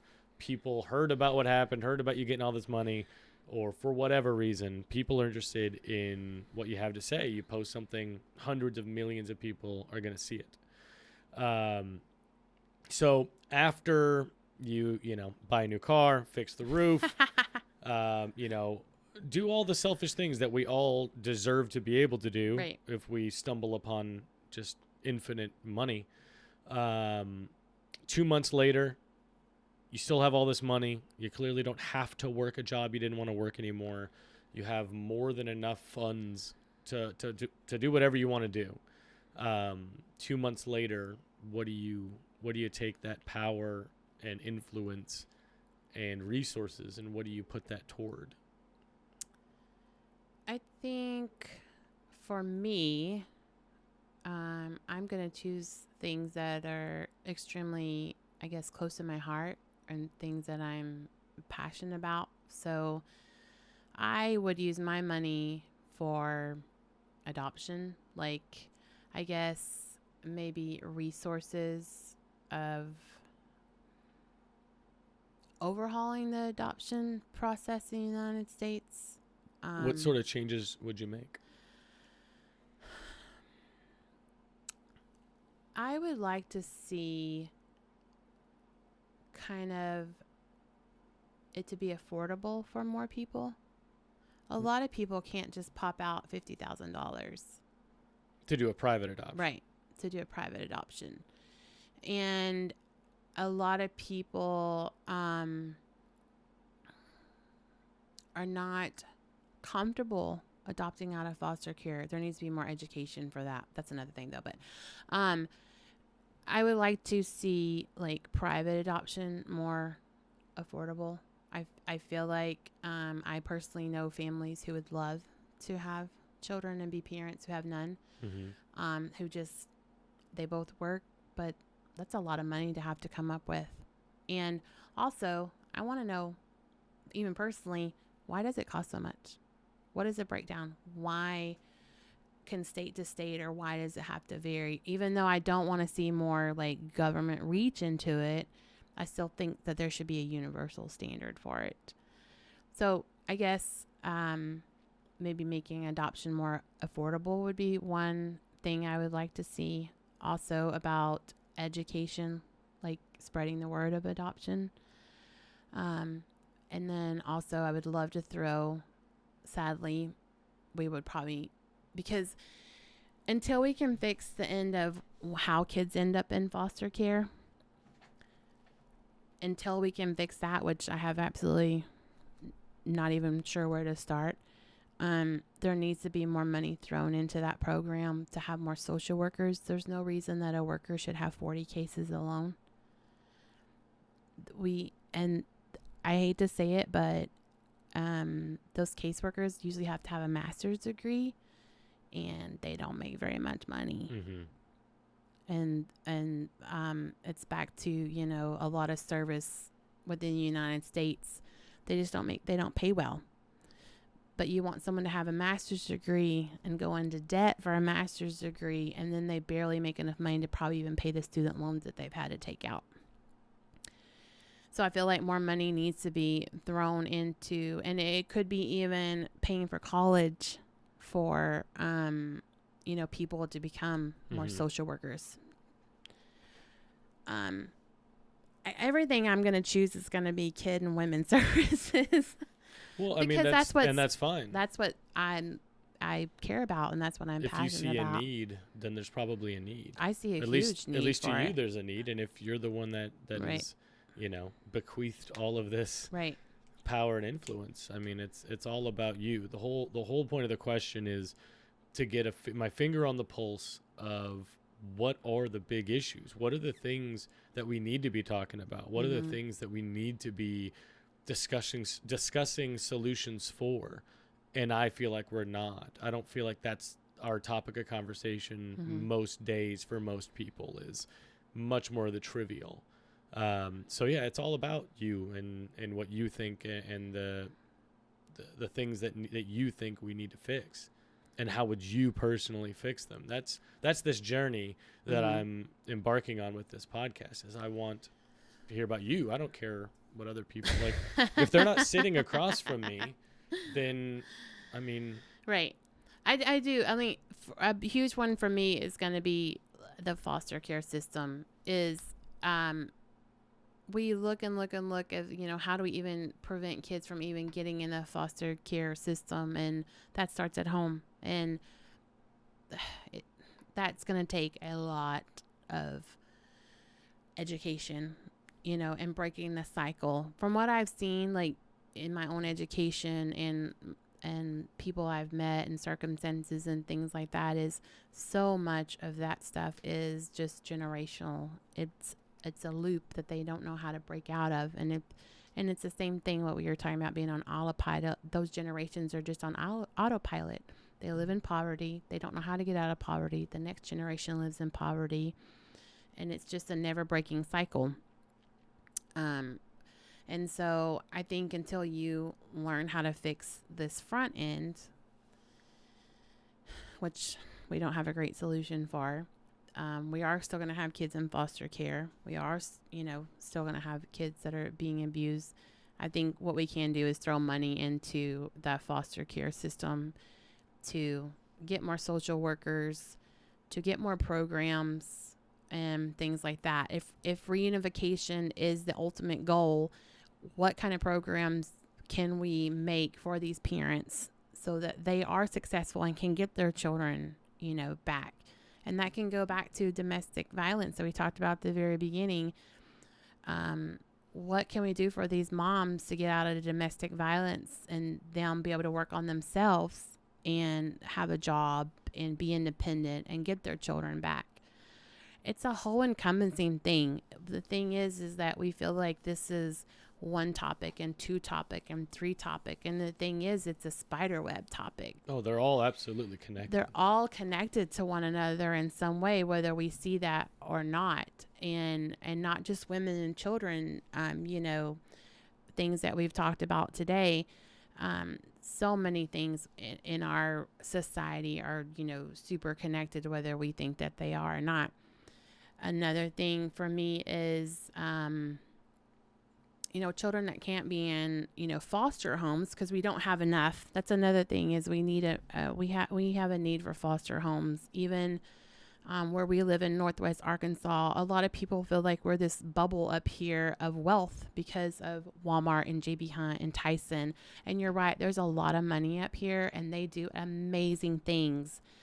And support our community. I mean, kudos to them for the things that they support and things like that. And the employees allow their, you know, the employers allow the employees to take time off and go and work in the women's shelter for the day and paint, or the Boys and Girls Club and, you know, help with the kids or whatever it is. I love and commend the companies up here that do that. That's wonderful that you allow your employees to do that. But there's so much more that we can do for, you know, the children's shelters that are needed, because there's not enough foster homes. I'm sure a kid would much rather be in a home environment than at a shelter with a bunch of other children in a dormitory. There are circumstances where kids have to live in that environment, maybe because of mental illness or abuse that they've had, and it's not safe for them to be, you know, in a home or something like that. I realize that. Another thing for me is mental health. Sure. We cannot talk enough about that. I feel like we need so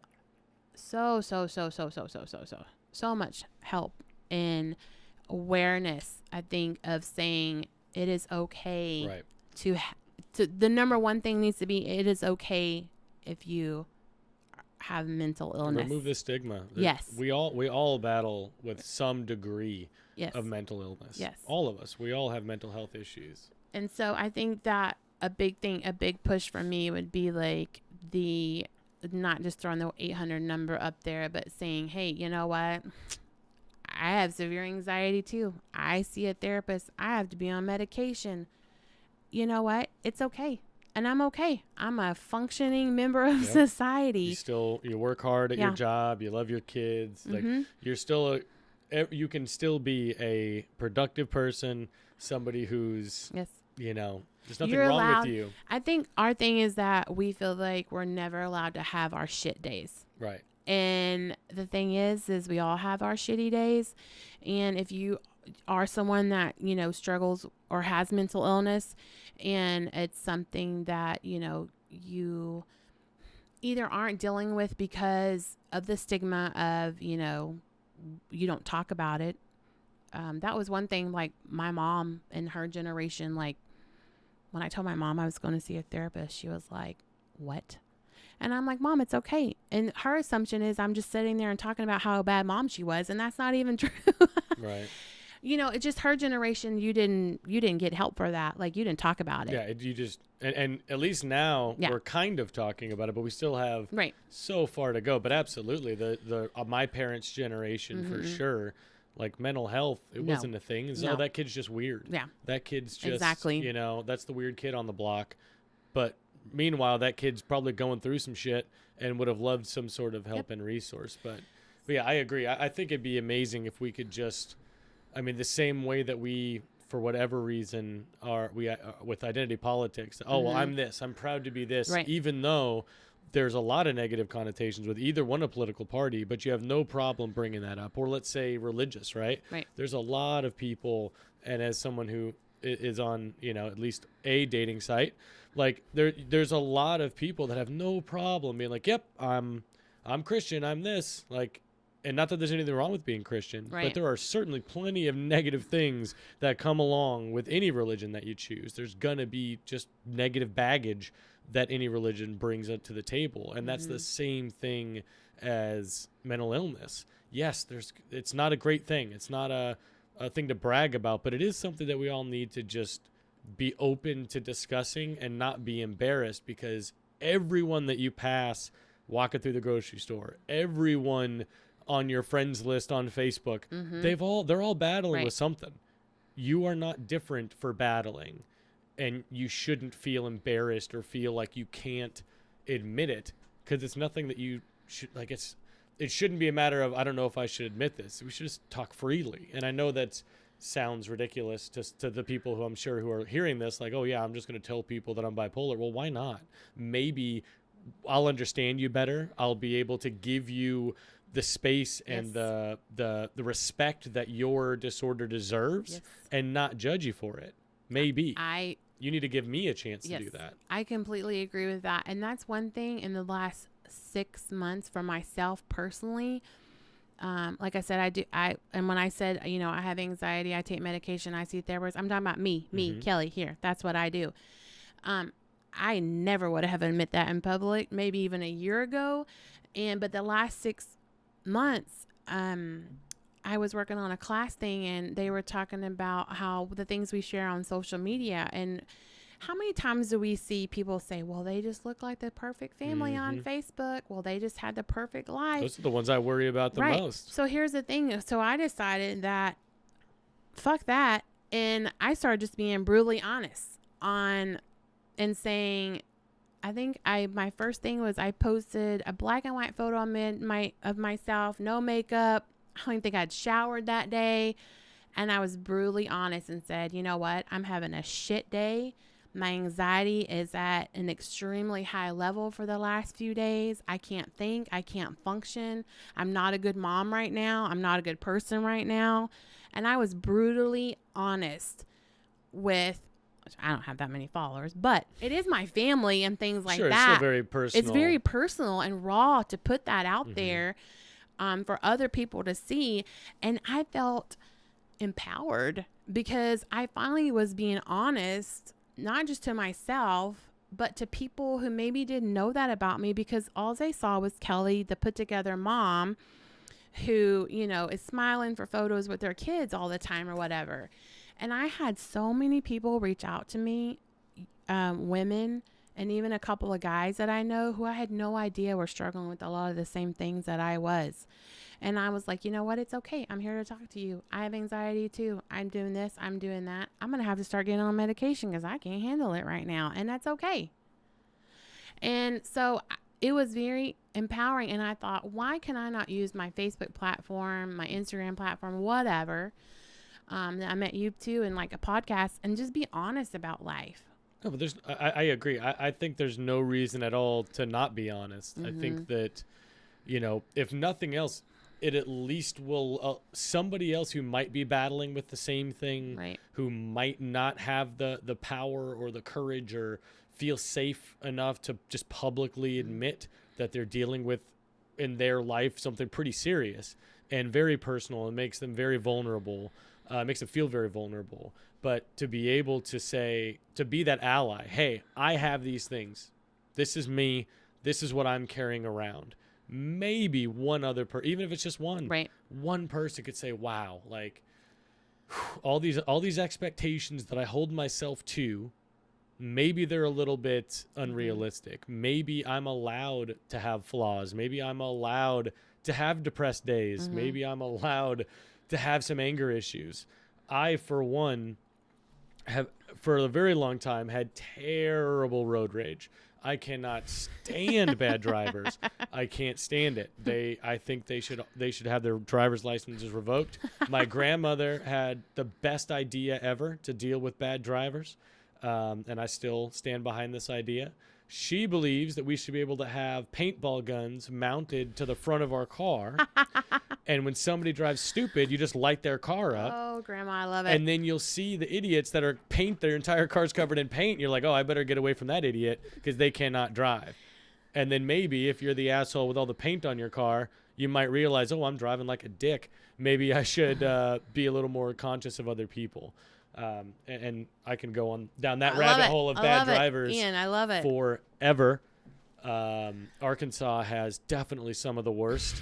I don't blame the farmers. Honestly, I don't think they're the ones that are used to driving on dirt roads. They're not the bad drivers. It's the Sunday church going blue hairs that are just oblivious. Like you're driving and you're on the street. They're sticking their nose out. They're going to try to turn. They're going to wait until you're, oh, no, now I'm going to pull out. What the hell are you thinking? That kind of stuff. I absolutely wish I had a paintball gun because I would light that car up. But yes, there are plenty of things to be upset about. There are plenty of things that are not ideal, but let go of the expectation that you hold everybody else to. You have expectations about everybody else is supposed to act, but maybe you shouldn't. Maybe you should let go of all of your expectations just for a minute and just live. Just enjoy what you have around you instead of, well, I got to do this. I have to do this. I have to. Like, give yourself a break. You deserve a day to sit on your porch with a cup of coffee and just enjoy the fall weather. Yes. Like, you deserve that. You have worked hard, whether it's you're 18, you've been working for 18 years toward whatever it is that you have, or maybe you're 50. Like, if you're not taking one day a month for just you to decompress all the stress that you deal with every day and just focus on living, like, this life is meant to be enjoyed. And if you're not enjoying any of your life, you're doing it wrong. I used to think it was wrong for me to want time to myself. And then I went through a divorce and things like that. And I learned self-care and how important that was, because for me as a mom, if I don't take care of myself, I'm not the best version for my children, and they suffer from that. And people may think it's selfish to go on a girls' weekend or go by yourself. I've gone to Big Cedar in Branson by myself for 3 days and literally ate whatever I wanted, laid around in a hot tub, and laid around and watched TV in a bathrobe for 3 days. And you came back just a whole new woman, recharged, and it was okay. I always thought that was selfish to do, but it's not. I needed that for myself to be a better version, or to be my best version. I want to touch on what you said. The one, if I just get to one person, I learned that from a very early age from my mom. She was a school teacher, and she used to say, I'm like, Mom, those kids are not even listening to you. They don't care. She said, it doesn't matter, Kelly, if I get to one of them, that's all that matters. It makes my job worth everything. And that I've always kept that. If it's just that one person, if I smile at one person today and I've made that person's day, maybe they're going to go smile at somebody else. Right. It's a chain reaction. Yeah. It's a stone reaction that you may not see it immediately, and you don't do it every day, but if it's just, keep that attitude of, if it's just one person, if it's one child I'm helping, if it's one person I see in the grocery store I smile to, if it's one person I do something for, or I'm honest about myself and they can relate to that, you still are doing something. Oh, a red bird. Yeah. It's gorgeous. Yeah, a little cardinal or something. Yeah, it's a cardinal. So I definitely have that person. There's one person as in high school. I guess I'll tell the story. Shout out Richard Wagner, San Pedro High School. Hopefully you don't get in trouble. The statute of limitations, I'm sure it's good. I was in high school, and I was a handful. It is by far the best way to describe it. Wasn't well adjusted, had a lot of issues, was getting in trouble a lot, liked to be the class clown. I like I always seem to find other people who, if you're like me, if the teacher's desk was here, like your desk was like pushed right next to it, so you had to sit at the front of the class next to the teacher. That was me my entire time in school. I'm surprised in college I haven't had to get moved yet.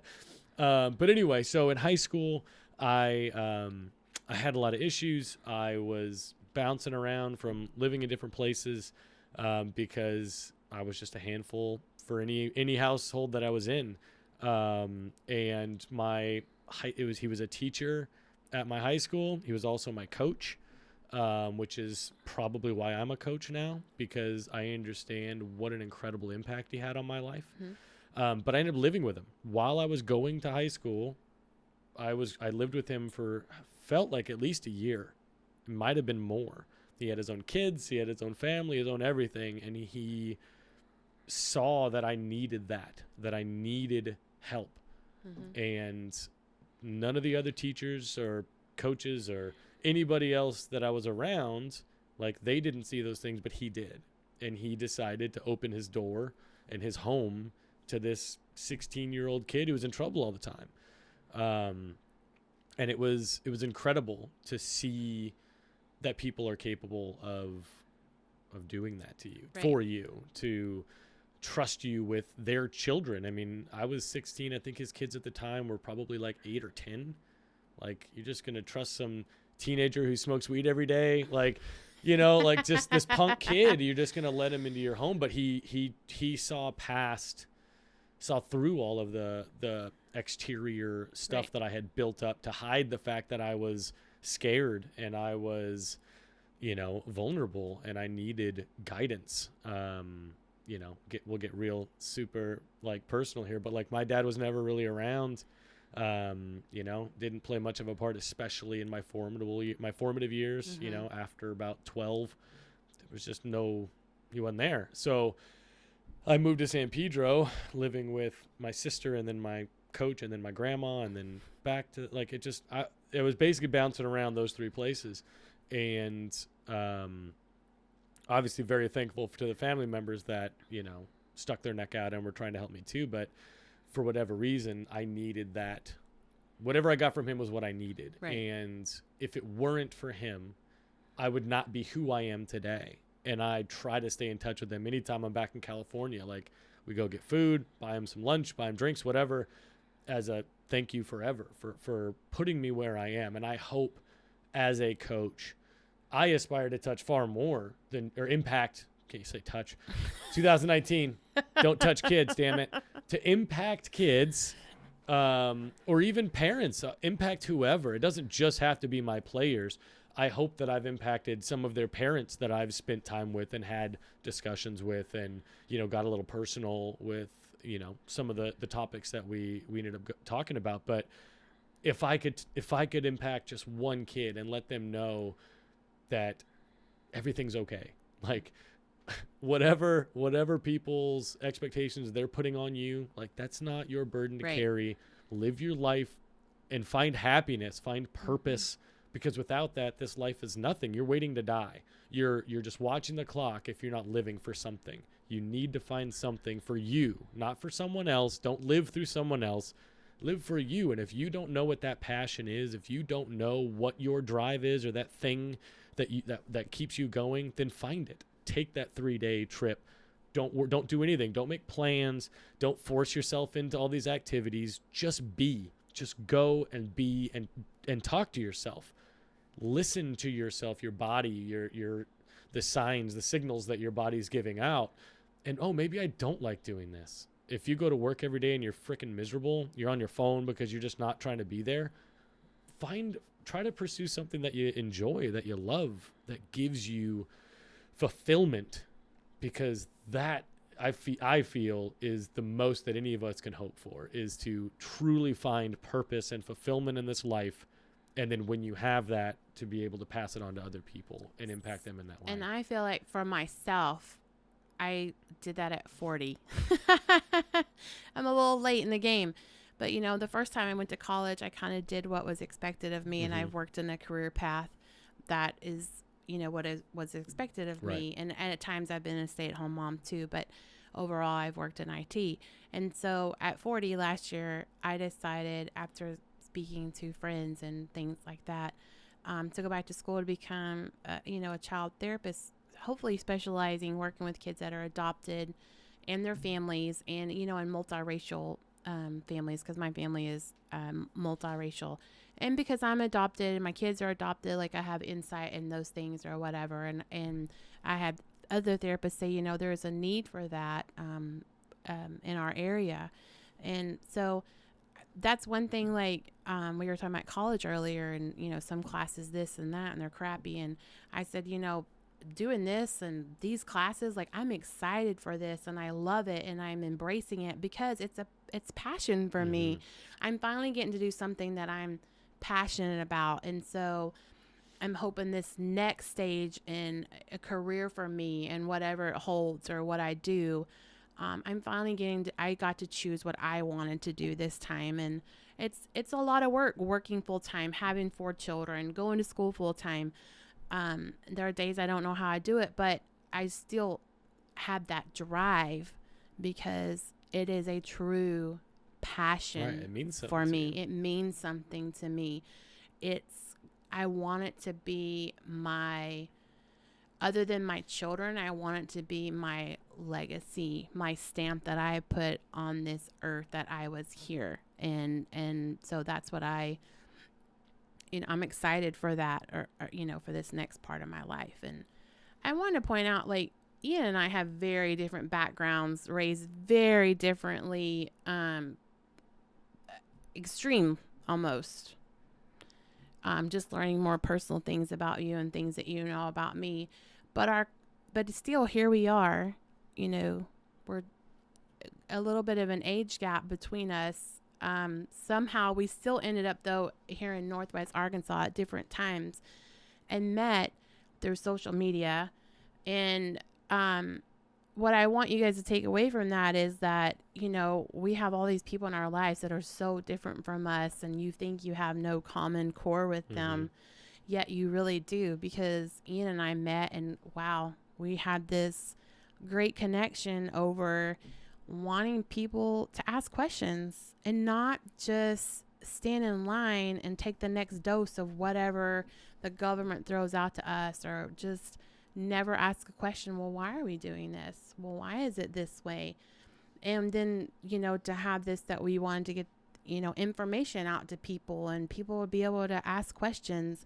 So even though he and I are very different, have from different backgrounds, and our ideas for things come from different places, we still have this common core of, let's find out why. No, absolutely. And I think the other big thing is, regardless of what we don't agree on, because I'm sure there's plenty. There's going to be plenty with anybody that you encounter. We're still able to have productive conversations. We can achieve things through talking to each other.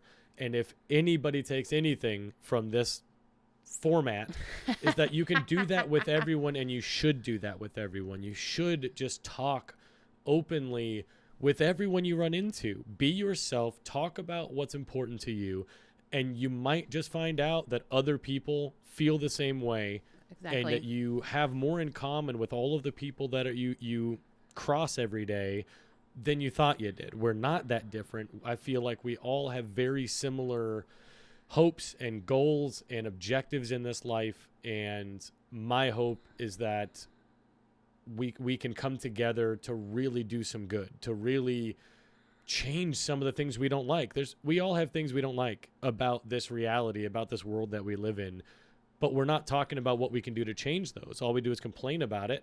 This sucks. I hate that this is a thing. All right, I'm going to go watch TV again, or I'm going to, just get back to the grind. But we should be continually talking about it. There's so many. I'm not going to bring up any of the examples, because there's 1,000 of them.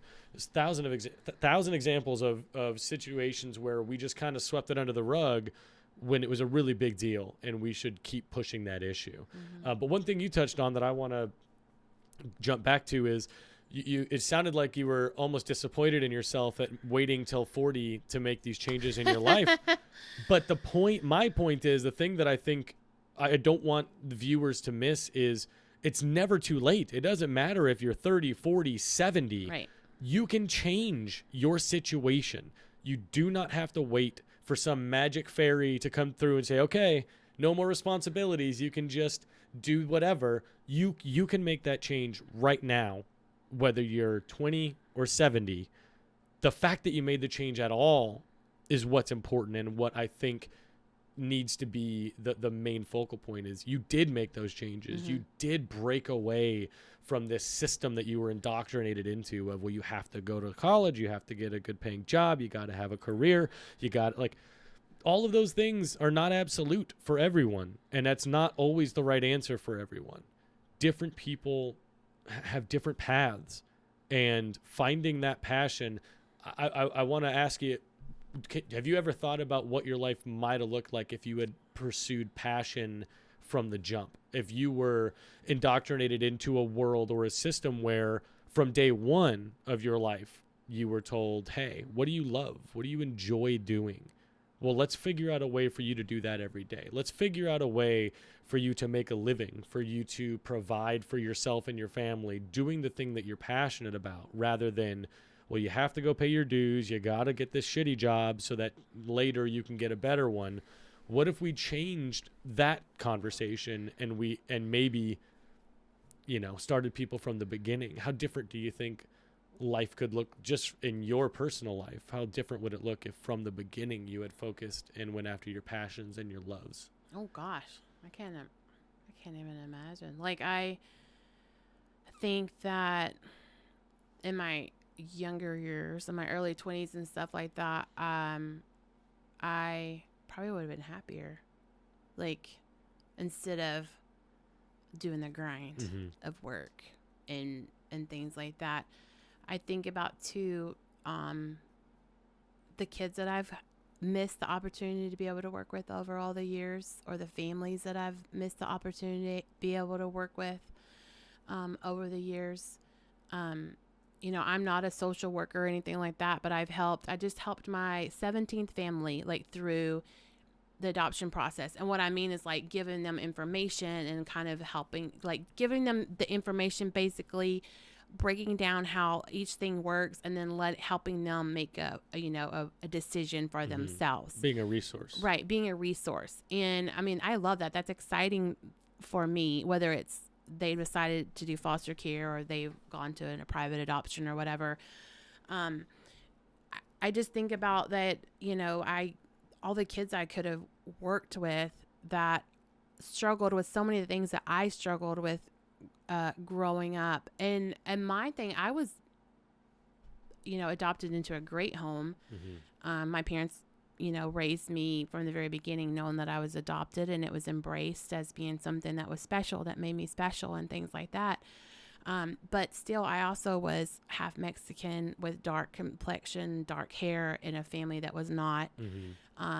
And, the time I grew up, you didn't really educate about your heritage or, right. Your ethnicity or anything. Or now we do that with our children more. So I think, and so I was kind of a little bit out of place, and I had comments made to me at times that were not very kind. Especially having an older brother, by his friends, not my brother, but his friends would make comments or whatever about me, and it would hurt my feelings. And I held on to that for a very long time. And so I think of all the kids that all these years I could have, been offering therapy services to or whatever, who are struggling with maybe being in a multiracial family, because we are at that, point in the United States that, white people adopt black children. I mean, I have 2 children myself that are half African American and half white. And then I have 2 children that are white. And so we are a little interesting looking family when we're all out together. I'm sure people are trying to figure out what the hell is this lady? So, I do think about the families that I could have worked with sooner, or the kids that I could have worked with that are struggling with their identity. I think that you have at times, or I've met grown-ups who are like, my kid's adopted. We've never told them, and they're 13 now. So what's your advice on how to tell them? Right. How do I rip this Band-Aid off? Right. And I'm like, well, first of all, shame on you for not telling them from the very beginning. I feel like that's something they should have been told, because now they're going to feel like you've lied to them. Sure. And there's something wrong with them. But maybe it's not shame on those parents. It's shame on their environment. Why weren't they educated on how it would have been better for them to know from the beginning? Maybe it's their resources and not their, because I'm just trying to put myself in those shoes. If I had adopted a child and nobody told me that it was important that they knew from the beginning, and it was something we just always talked about. If I adopted them as a baby, maybe I wouldn't want, like, maybe there's going to be a fear of, well, maybe they won't accept me because I'm not their family. Yeah. Maybe they will want to know who their biological parents are, and then we have to go through finding them and going through that whole thing. Maybe it would just be easier if they just thought that I was their parent, because I am their parent for all intents and purposes. That's my kid. I've raised them Right. for their however long of their life. Like, I am their parent. They are my kid. I don't want them like feeling like they need to go and search for their biologicals, so maybe that's part of it. Just And it is. me trying to put myself in their shoes. It is. And wouldn't it be great to have a therapist that can help you through that? Right. Like Well, someone who let's go back to the specialized- resources. Let's actually dedicate resources and of course funds, but it's not all about money. But let's dedicate some attention and resources toward that aspect of life. They're clearly it's underfunded. There aren't enough people. We don't even know about it. Like, until I met you, I knew nothing. I knew absolutely nothing about the foster care world, adoption. All I knew were misconceptions that I had learned from TV or movies or things I had heard, but none of them were factually accurate. None of them really depicted what that situation is, what that world looks like. And so I can't be alone in that. I cannot be the only person who doesn't know about the foster care world or the adoption agencies. Like, I can't be the only one left behind there, which probably means there's a lot of us like me who have no idea anything about it. And people make very assumptions about things, and a lot of them are very negative. I feel like, and so I think it's more about people need to be made aware, because like you said, we either see the happy Lifetime movie or we see the news article. Or the horrible Lifetime movie. Or where the horrible, kid's been abused the whole damn time, and then like it horrible reflects into the next Lifetime family. movie. Or we see the news article or the breaking news, of a scam or a child being taken away, or whatever it is. We tend to get the negative sides of things, and so that's what we play in our head. Or kids that are in foster care, they just got taken away from their families for no reason. Well, it's and the thing is, it's like everything else. Yes, there are good social workers, there are bad social workers. There's good DHS officers, there's bad DHS officers. It's for everything in our lives. You can't say all police officers are bad. Exactly. I was just thinking about that example. You cannot say all police officers are bad. What happens is there's a few bad people who happen to be police officers. There are bad teachers. They are just, there's bad people everywhere. Right. There are bad people doing bad things. And they just happen to hold this position. Right. So therefore, you can't just lump everyone into that and say all this group is bad. It goes back to everything: race, jobs, everything. And so I think that's a big thing, as people see the negative side of things. And it's just not. If people were listen to podcasts and ask questions and educate themselves, and people are made more aware, I think that it would be so much better for whatever, thing that we're talking about in life, adoption or healthcare, domestic abuse, whatever it is. It just comes down to people not really knowing. And it's because we're afraid there's stigmas related to talking about these things. Is coming full circle once again. If we were more comfortable just being honest about our struggles and where we fall short and where where we're coming from, the fact that we all battle with mental illness, the fact that we all have, baggage that we're carrying from our past. Every single person has those things, but we don't talk about it. We don't feel comfortable talking about, I adopted my kids, or when I was 9 I was abused. Like, we don't feel comfortable just bringing those things up. One of the greatest things I've seen lately, and I rarely watch, my kids call it live TV with commercials. TV. Oh wow. They call it the commercial TV because my toddler, yeah. If he has to watch any of those like 8-second preview commercials on YouTube, he's pissed. Yeah. or when Netflix is going from one show to the Yes. next. That's only 5 seconds, Yeah. 15 at most, and he's freaking out. My kids are used to got streaming it so services good, like yeah. Vudu or Netflix. So if we ever watch the commercial TV, it's a big deal. But so I saw this commercial the other day, and I busted out laughing. And it was a commercial, and these guys are walking, and they ask each other for a tampon or a pad or this or that. And the whole point of the commercial is, if everyone was talking about it, it would be more acceptable to talk about it. And that's true. Like, if everyone was talking about periods, it would be more acceptable to talk about periods and women's health or whatever the topic is. If everyone was talking about it, then it would be more acceptable. And the thing is, it's okay to talk about it, whatever it is.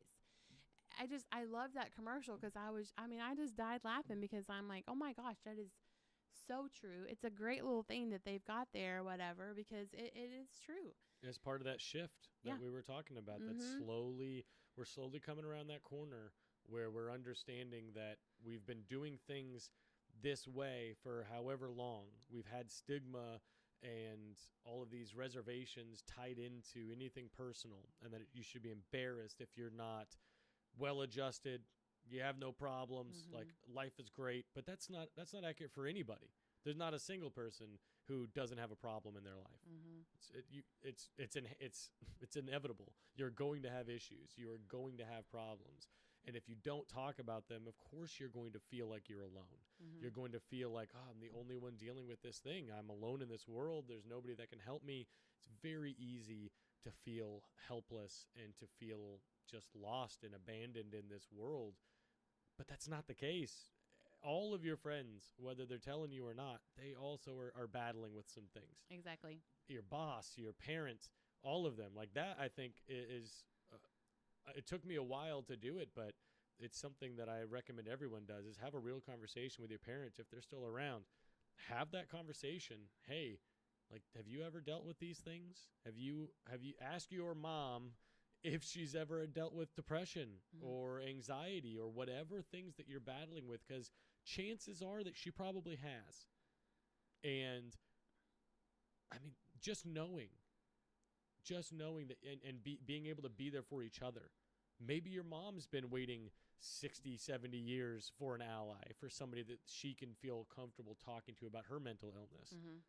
And maybe you've been dealing with that too, and maybe you can help each other. And that's what's possible regardless of who we put in the place of mom or daughter. You can help anyone. It's about having the conversations that we are uncomfortable having, and they shouldn't be uncomfortable. And it's the judgment that holds us back, I think, from it. I think that's the biggest thing. I mean, you and I have been very personal on here today, but I think that's okay. Like, I think if you're comfortable with that, and I am, I mean, like I said, 2-3 years ago, there's a lot of things that were not an open topic for me, but just as I've made changes in my life, like, I'm a pretty open book. And, I think it's okay. I think it's okay to say, hey, I'm having a shit day, or I'm being a shit mom right now, or I've been a crappy friend, or dating sucks, or the environment sucks. I mean, I think it's okay to just have an opinion, and I think it's okay to talk about things, and I wish more people would. Yeah, and I want to, definitely thank you. I appreciate that the transparency and the vulnerability that you've been willing to show, because I think it's needed.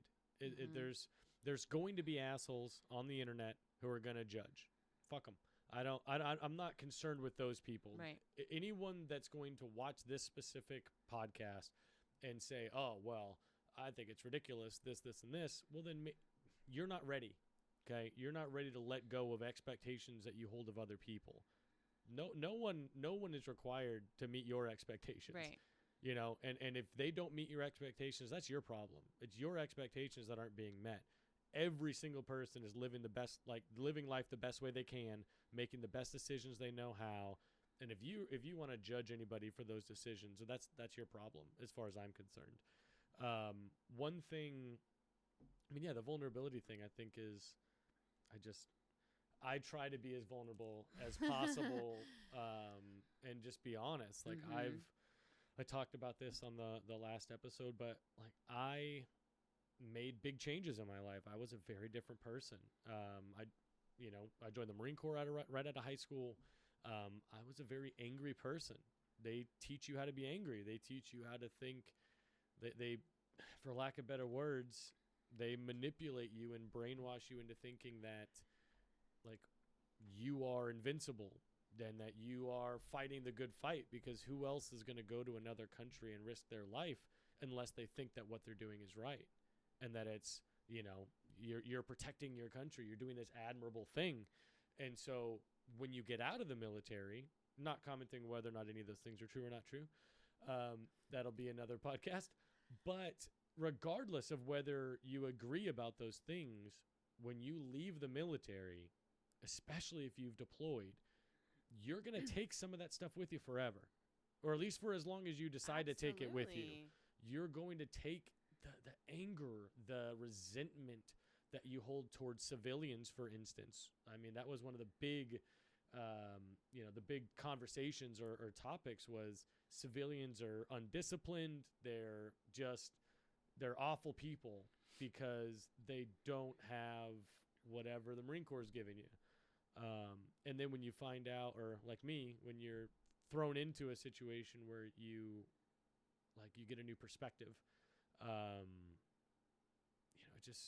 that's not true. Like, we're all flawed. Everybody is flawed. No one is better than any other person. Like, people can do better things. People can absolutely, the person who's working at the animal shelter, volunteering for free, getting no money, but they're doing it because they think that there's a need for it, or the person who decides in their free time to go pick up trash on the side of the road because they hate that their neighborhood looks like shit because assholes throw the trash. The people throwing the trash aren't necessarily better or worse than the person picking up the trash. They're just making different decisions, and that decision to throw the trash out was certainly not as good of a decision as the person who's deciding to pick it up. But that doesn't make that person worthless. That doesn't make that person who's littering awful. Maybe they just haven't been thrust into a situation where they see the impact of their actions. So again, education. I think that's definitely, it's a huge thing that we neglect. Every year it sure seems like they take a little bit less off that education budget. Like every year, less and less money, it seems like, is being put into the future generation's education. That's the perception that I see. And maybe if there's anybody out there who actually knows, please give me a shout, email us, contact us, however. Right. I would love to know what are the black and white numbers statistically. Are we spending more or less money on our education, and why? Like, why would any answer other than put all of our money toward it? Like, we need to, education is far more important to me than really any other branch or any other thing that the government touches. If we don't have an educated public, we're not going to have a very successful country. I agree with that. I also want, and this is going to be a whole nother podcast, but let's do it. I want to know, like,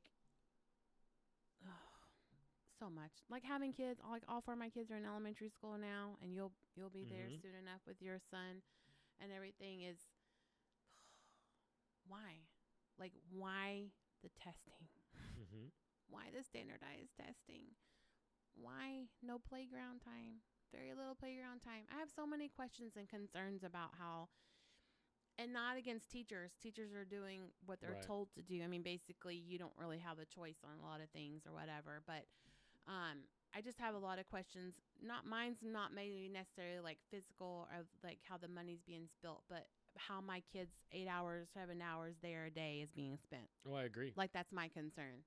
What are they being educated on? I think we really need an overhaul. Yeah. As far as curriculum.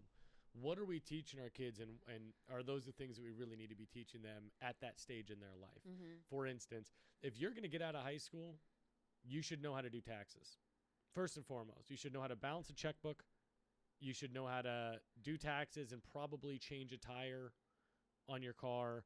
The things, pay rent, like, understand, like, the process of getting into a place to live.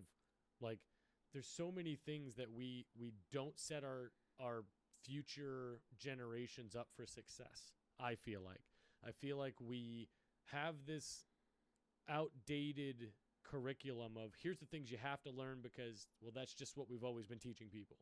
And then you get people that come out of standard public education who are inept to handle everyday life. They don't have the tools or the knowledge necessary to make it without further education or without further help.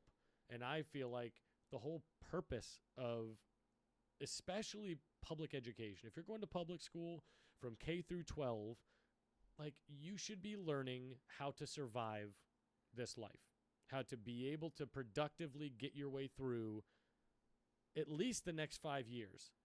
You should be able to make it to 25 without having to go and seek out other information. You should know how to survive. How electricity works, for instance, is a good one. Maybe not how to rewire your whole house, but at least how to change a light bulb and rewire a switch in your house. Like, those are the kinds of things that are not enough people know how to do. So I have to shamefully admit that I did not know how to do income taxes. Right. Until you're not alone. Until I got divorced and had to do it on my own, because I never learned how to do it in school. No one ever showed me. I went to college and my dad still did those kinds of things for me. I got married and my husband did those things for me for all the years we were married. And so I just never, I didn't know how to do income taxes. I didn't know how to do car registrations and things like that. The only thing I'd ever like really done myself was get my driver's license. Like, I knew how you went and did that, but we moved to Arkansas from Texas, and you have property taxes here. Like, I didn't know how to do all that stuff. I was in my late 30s. I could write computer programs, but I didn't know how to do it because I felt dumb, and I felt that judginess of if I asked for help. Right. But I finally had to, because I had to just say, look, I don't. Pay your taxes. Yeah, I don't know how to do this. I need help.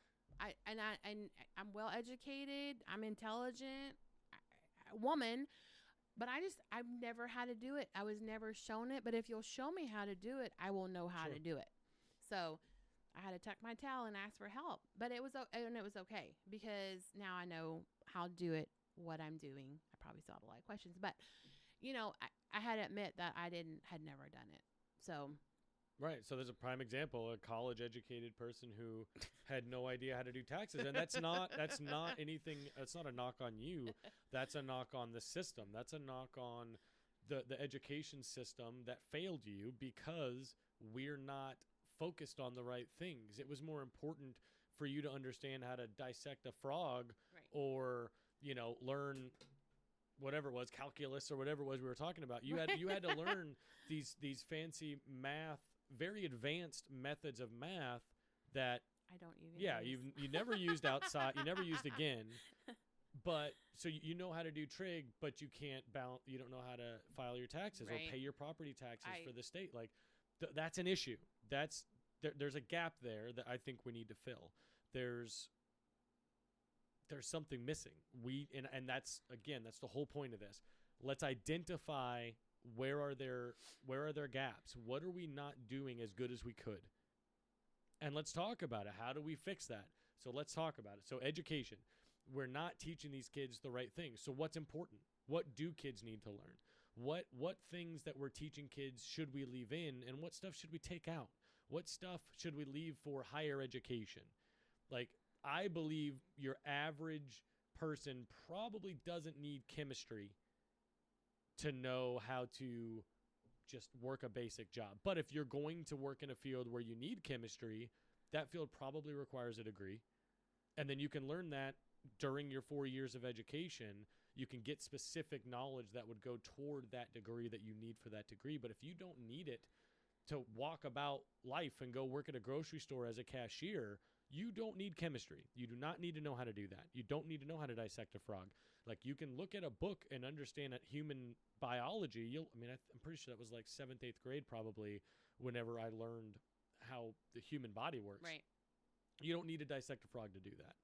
I think too, there are other countries that are a good example of when they graduate from high school and go to university. You know, we do this 2 years of basics and then 2 years of your major. And then maybe if you're getting a master's or becoming a lawyer, you've got 2 or 3 more years where I know someone personally, so I know this is true in their country that they live in. She graduated from high school and did 5 years of university to become a lawyer. In 5 years, she was a lawyer, a corporate lawyer there in her country, her home country. And so I'm like, okay, well, what kind of classes? Okay, so literally from the very beginning, it's law classes. Her last 2 years are basically like an internship and a residency. And then she takes her bar and she's a lawyer. And so, man, this damn microphone. You and your hands. I'm a hand talker. Expressive. I know. Wavings. And so the way that there is like that's, and I'm like, that's amazing. Yeah, that makes perfect sense. What, You're going to go to school to be a lawyer, so they're going to teach you lawyer stuff? Right. Wow. Mind blowing. You didn't take college algebra or bowling? Right. Like, I mean, and she's like, no, that's a waste of money. Right. Like, why waste your money? Yeah, why would I pay for those classes? Well, and where she lives at, they have universal education, so they pay for university, but for them. So that's another thing is the government's paying for it. Well, they're going to streamline that. Wow. What a concept. Yeah. I'm paying for my stuff. Why can't we streamline it? You know? Right. Well, I mean, in theory, I mean, if you wanted to pay out of pocket, you could go and just like enroll in specific classes that you want and never get a degree. But that's certainly discouraged. And you don't have any sort of like proof that, hey, I accomplished this thing, which growing for whatever reason, and I absolutely disagree with it. It's growing more and more mandatory for any half decent job to have a degree. They're requiring you to, I'm trying to think of the last job that required it. I think I was looking at, it was several years ago, but I was looking at possibly like integrating into like the JB Hunt transportation world because it's so big out here. Right. With the Walmart headquarters, and Walmart requires every company to have a headquarters out here if you're going to be a vendor of Walmart, which I think is awesome. I love that they do that. Better accountability on those vendors. Yes. I do agree with what they do there with that. But if I wanted to manage like 20, I think the job was like to manage a handful of truck drivers, I'd have a degree to do that. You don't need a degree to be able to manage like person A is going from stop 1 and then 2 and then picking up this and then here. Like you don't need to have learned the gen eds that they force you to learn in college for you to have the aptitude or capability to be able to have that job. It's an unnecessary requirement. And I want to know another thing. If somebody has the answer to this, please let me know. Why is that a requirement? Who is making the decision that a 4-year degree is required for any decent job? I can't imagine it's not somehow tied into those 4-year degrees. The institutions that are offering those degrees, there's no way they don't have a hand in the fact that it is required for someone to have this job to come and get a degree from them. Yeah. It's this system, these cogs in the wheels that are turning, and if companies don't require you to have a 4-year degree, well, then there's going to be a lot less people getting degrees. I think in some companies, I see a change in that. I see that they're not requiring a degree. But then I see so many like memes about this. You know, it's a meme about like a job requirement, and then it pays $11 an hour, and you have to have a master's degree. Well, if you're paying $11 an hour and you've had a master's degree with student loan debts and things that people have, it's a joke. I mean, and that's sad, like, but it's true. You can look in the want ads or the career builder sites and things like that, and you'll have these jobs that are entry level. One, they want experience, which makes absolutely no sense. My favorite thing. For an entry level job. You have to have experience to have this job, but you can't get a job without experience. Yeah, you have right. Yeah. Just ridiculous. And then they want a college degree or they want a master's degree, and it pays like $12 an hour. Yeah, and they want to pay you nothing. Like, that's not even a realistic expectation, I don't feel like. And then they wonder why they can't get quality, people.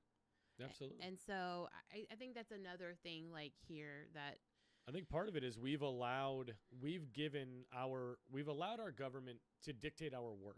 We've allowed the system to dictate what we are worth.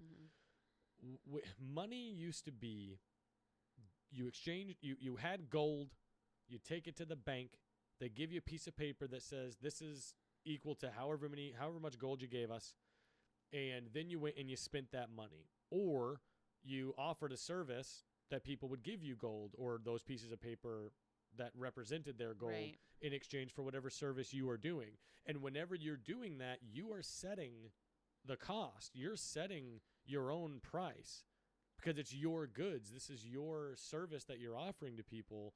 And so your worth was always in your own hands.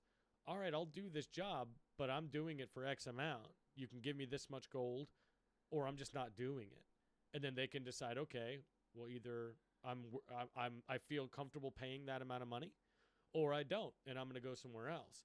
But we've abandoned that system for a system where we now exchange our time and our subsequent energy for numbers in a computer that we then use those numbers to exchange.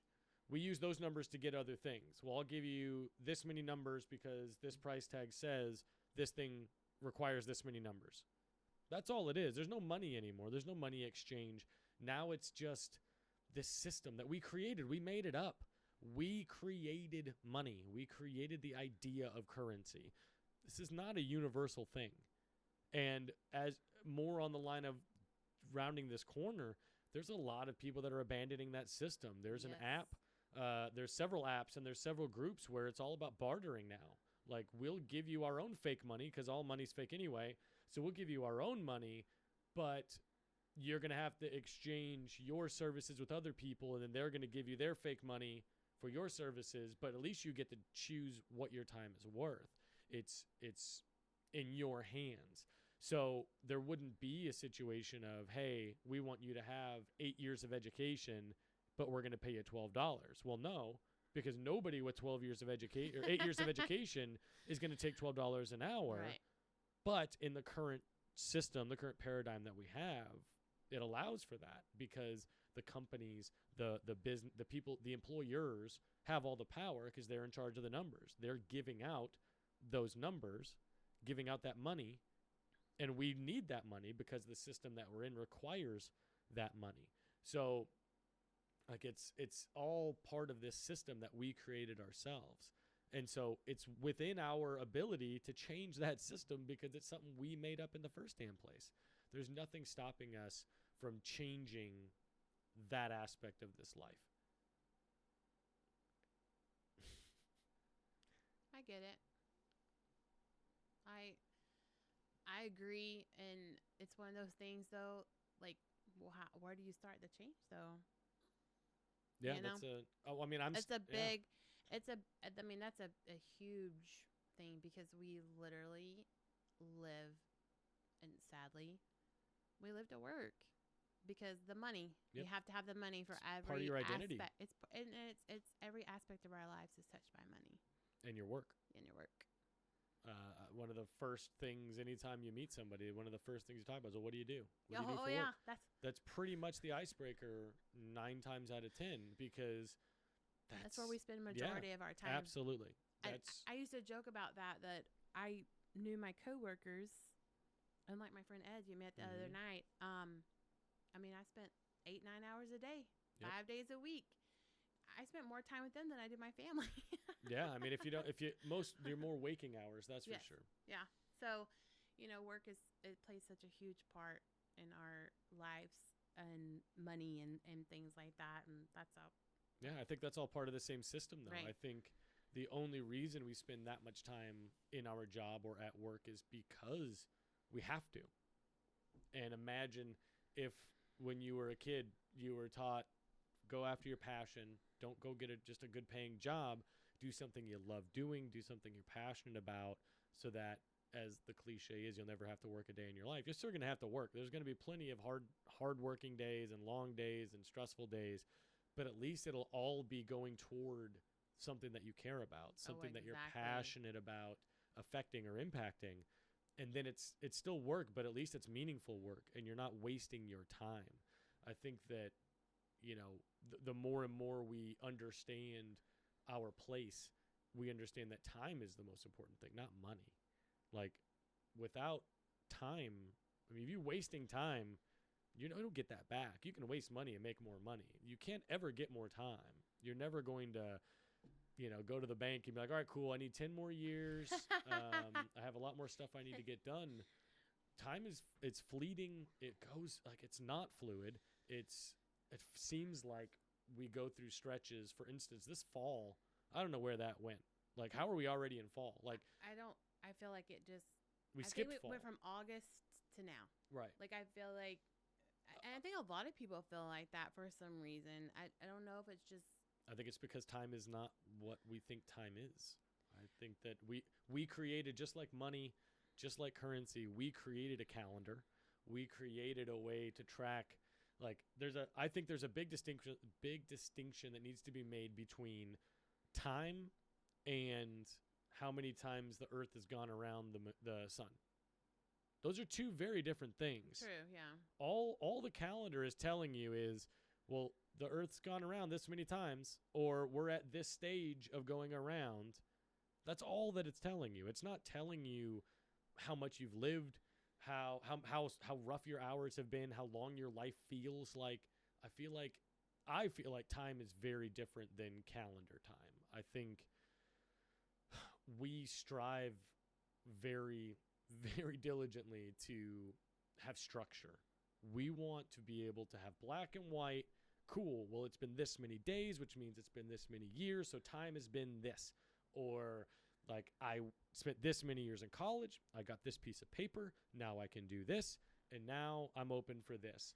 But it's not that cut and dry. It's not that black and white. I think there's a lot more gray area if you really sit down and pay attention to your surroundings. It's not that cut and dry. And for me, time, I guess the purpose of time had a shift, like from a personal, you know, tragedy in my family, you know, a death. And so that's when it clicked for me of how precious time is, I think, and that life was not about work and money and having stuff. It became more about time and quality time. I would rather sit down and play Uno with my kids on a Tuesday night than buy them something. I mean, that time that I have with them, or the time I have with the people I love, or the time I have sharing what I love and things like that, that's more important to me. And it took a tragedy in my family for me to realize that, but I did. It awoke me. And I'm so glad you used that word. Just like I was talking with Zane on Tuesday, I believe everybody is capable of waking up, of realizing their surroundings, realizing the reality is not what they've been taught reality is. But you need that catalyst. And for different people, it's going to take a different thing.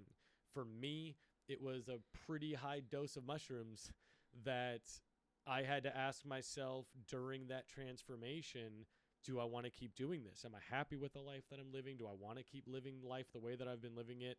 And my answer was no. I didn't want to do that anymore. And, you know, this is my personal story, but I I know it was myself asking this question, but it didn't feel like it was me asking this question. It felt like it was a different energy that was going to give me a chance to make a change. And this energy asked me, do you want to keep doing this? Like, you don't have to live this life anymore. You can do something different. And I wasn't sure what that meant. I wasn't sure what the consequences of my answer was going to be. Did that mean, because I mean, I was pretty heavy in this trip. So, like, I didn't know if it meant dying. I didn't know if it meant leaving this life altogether, or if it meant, which evidently what it meant was that I could just leave who I was. I could leave them in that tent that I was in, whoever I used to be, all the things that I hated, all the things that I wished weren't like my actions, and I didn't have these emotions, and I wished all these things were different. It was always within my control to leave that. I just didn't know that I had that within me. No one ever told me how to do that. There's no guidebook. There's no instruction manual of, okay, well, how do you change who you are? Like all we have is who we used to be, right? I mean, all we have are our memories and our past and all of the things that we're carrying with us every day. That's who we are. At least that's who we think we are. So to let go of all of that and just start fresh, that's scary. You got to be a whole new person. You're no longer Kelly anymore. Now you're just this fresh slate. You're this new child who's going to rediscover this world every day. Like, that's how I feel sometimes. I absolutely feel like I'm lost because I don't know how to feel about things, or because I don't have these old feelings. I'm not carrying my old resentments of, they did this. Well, fuck them. Like, I know exactly how I feel Right. about that because I've had that happen to me before and I know how I felt before. So that's how I'm going to feel now. But to change how you react to things, it's a weird life to abandon old stuff and just start fresh. It's weird. It is, but it can be so Oh, absolutely I'm so much amazing. happier. Oh, that's So much me. happier. That's me. My tragedy was probably what 7 years ago, and it was a slow awakening from that for me as far as like making changes or really realizing life. But really, for me, it was a little over 2 years ago.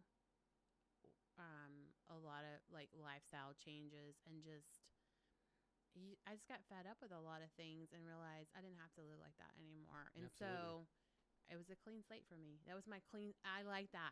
That was my clean slate moment for me was, and now I live my life unapologetically how I choose to, and with the people I choose to, and And doing with the morals that you've right, decided are the ones that you want to keep, not the ones that you've been forced to keep. right, and some of them are I kept because that's just my moral compass as myself because it's my nature. But as far as like me, like I'm not that same person, and I Yep. love it. I love that I'm here right now, being able to share things and be open and honest and vulnerable and passionate about something, and I can't wait to share more. Yeah. I think that's awesome. I'm always happy to meet and discuss with people, talk with people who have gone through similar transformations, who have seen the light, have seen how great things could be if only they, followed not the right rules, but followed their heart and their passion and let go of all the things that they felt like they had to carry, Right. all the things that they were being forced to lug, all this baggage you don't want to have, but no one's making you carry it, Like, I firmly believe that any baggage you carry, you're choosing to carry it the same way that you're choosing everything you do throughout the day. Everything is about choices. And maybe it's almost comforting sometimes to carry some of the bad stuff for whatever reason in our human psyche. Like, it's reassuring because at least it's something it's something you can hold on to. But maybe you shouldn't hold on to that thing. Maybe it'd be better for you to let it go. I agree. Awesome. Well, yeah. Is there anything else that you wanted to touch on? Is there anything cool you've got in the works, or I've got a lot of any like shout outs you want to make? a lot of things I'm excited to talk about. Things that are more pertinent to our area, like Northwest Arkansas, things happening, um, things that I know are coming up with within our wonderful country with our election coming up next year We can for absolutely talk about. Do you want to talk about 2020. election stuff? I'm all Um, for it. a I think lot it's of important. Just like mental health, we should be able to openly discuss politics too. We don't have to agree about politics. It's it's ridiculous. It is ridiculous that in 2019, as advanced as we are as a society, as a people, that we can't even talk about what's important to us. That's all politics should be, is this is important to us, and we're going to vote, we're going to put this person in power that's going to accomplish the things that we want to accomplish. I, That's what it should be. I I think my biggest thing is why in 2019, why is it still this side or this side? Oh, the A or B mentality is it's terrible. Because I literally, in nothing in my life, am I an A or B person. Right. And even in, if someone asks me if I'm a Republican or a Democrat or a Libertarian, I mean, whatever I am, I literally have no answer for them, because it all depends, for me personally, and this is all Kelly's personal opinion on things. For me personally, it all depends on the topic. I might side more Republican on something, but I might side more Democratic on something. Which is the way it should be. I think most people fall into the same umbrella that you do. I believe there are very few people that are truly all in on the blue, or they're all in on the red, because neither one of them have it figured out. Neither one of them, like, especially look at the candidates that they're putting up. Good Lord, it's a shit show. It's a whole 5-hour The podcast. fact that the DNC is still pushing Biden, Jesus Christ. What are you thinking? You think that anybody's going to vote Biden over Trump? Listen, if the DNC really hated Trump, they would put Bernie. I honestly believe he has the best chance of getting the votes, especially after his podcast with Rogan, because it was eye-opening. It wasn't the soundbite, the crazy hair, banging on the table. We need change. It wasn't that. He's not that person, but with the current format and the way that the system is, he had to be that. He didn't have a choice but to be the outraged guy, because nobody was listening to him before that. He was using the system that he had available to him, like the awful debate system where you've got 45 seconds. Good luck explaining a point in 45 seconds. But that's not our social norm anymore. Podcasts are our social norm now. Exactly. Instagram, it's Twitter, Facebook, social media, those are our norms now. And so I think, and also, why are these 70-something-year-old men, why are they our leaders? Why?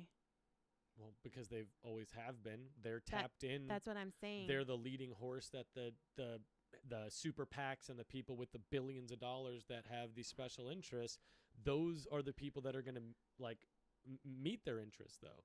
People like Biden's owned. He's bought and paid for. If you think that he's a man of the people, you're fucking delusional. That person, Joe Biden, is not a man of the people. I think he's a man of whoever owns him. I don't think that he's going to accomplish anything that we want. Whereas you have other people who are coming into the frame, like, God, what was her name? That author. I can't think of her freaking name right now. And that's part of the problem. Can't think of her name. How am I going to vote for her? Suzanne Williamson, I think was her name. She was I think probably 60-something, 50-something female who was an independent author, pretty successful, but she had some pretty interesting thoughts, some pretty interesting objections to the status quo that I completely agree with her objections. Right. Yet she stands no chance of being nominated as the Democratic candidate, which is fine. I think that's a good thing. If you are who the DNC picks, you're probably not a good option, because I don't trust the DNC, same as I don't trust the Republican Party either. Neither one of those parties have our interests at heart. They have their own interests and their own financial obligations that they have to maintain. But I think, so glad you brought this up. I have for a very long time, I wish we could tear down the left versus right democratic system. Yes. If we could go to something we'll have far more candidates. Inherently, we're going to have far more people to choose from, which is a good thing. I was going to say, right. Shouldn't that be our right? It's that going we to have more of a things. choice? It will complicate things, but I think in the end, it'll be a better outcome, because you get to choose between more than this person who's going to screw me over or this person who's going to screw me over, or I can waste a vote on a Green Party. And again, but my thing is, why does it have to be one person? No, I agree. Oh, you mean it just in general? In general. Abandon the idea of a single president? Why does it have to be? I'm open to that as well. I'd love a committee. Yes. Why can it not be run more like a committee? We have a committee. Run it like a nonprofit. Yes. That it's a committee basically who they are responsible for guiding us as a people. Why can it not be like that for us. Especially, I don't understand. We talk about change and change and change, but there's really not. We're still stuck in this like structure that it doesn't work. It does not. No, it's broken. Work. The system's been broken. It's for very, a very, very, very, very, very broken. And I just, like I said, people ask me, "Are you this or that?" And I'm like, I have no idea. I have no idea. And I think a lot of people feel like I do, and so they're like, "Well, I feel this way on this and this way on this." Well, who are you going to vote for? I don't know, and they just don't vote. Yep. Because you really don't know what to do. And so I feel you people, if you're like me, that you feel like you have. Yeah, there's no good choice. There's no right. good options. There's no choice. There's no good options right now. If you are an open-minded individual who doesn't like what we have now, but you know what you want, and you know you don't like what we have now, there's really not a whole lot of options. Our current political system is pick the worst of the two evils. Exactly. And then hopefully the next election in 4 more years, we might be able to get somebody who's a little bit less than that who we had last. How sad is that, though? Oh, it's fucking depressing. It is unbelievably depressing that as advanced as we are as a human race, that we're still so fucking stupid about a lot of things. We don't, and it's not that we're stupid. We're not stupid. We're not thinking. We're not thinking in the way of, well, how can we make the best of this situation? Instead, it's, well, the system's already in place, so let's just do what we can with the system. So I had this old man I used to work with who he called it the slaughterhouse mentality. And it's the cows line up one behind and one another because you always get in a row. Mm-hmm. But they don't know they're going to the slaughterhouse. They think they're lining up because that's what you normally do. And that's basically where we're at right now. Oh, yeah. We line up behind one another and just follow. And we just follow each other into the slaughterhouse because no one wants to break the norm. I think there are people that do, but it's such a huge... It's a daunting task. Yeah, There's a lot that needs to change. It's such a huge part of, the American... that America is based upon that, where do you even start? Or where do you even break down the system? Where do you even... Yeah, it's intimidating. My the biggest system is thing, very big.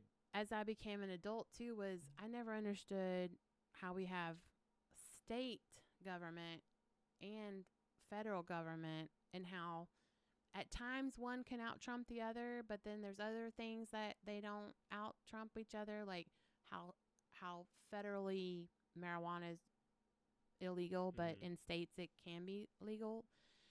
And that just baffles me because I don't understand. And then there's things that have federal regulations that I feel like they have no business even having a say in or whatever. And then there's things that are state regulated that, okay, I can kind of understand that. Well, in general, at this point, our government is so big.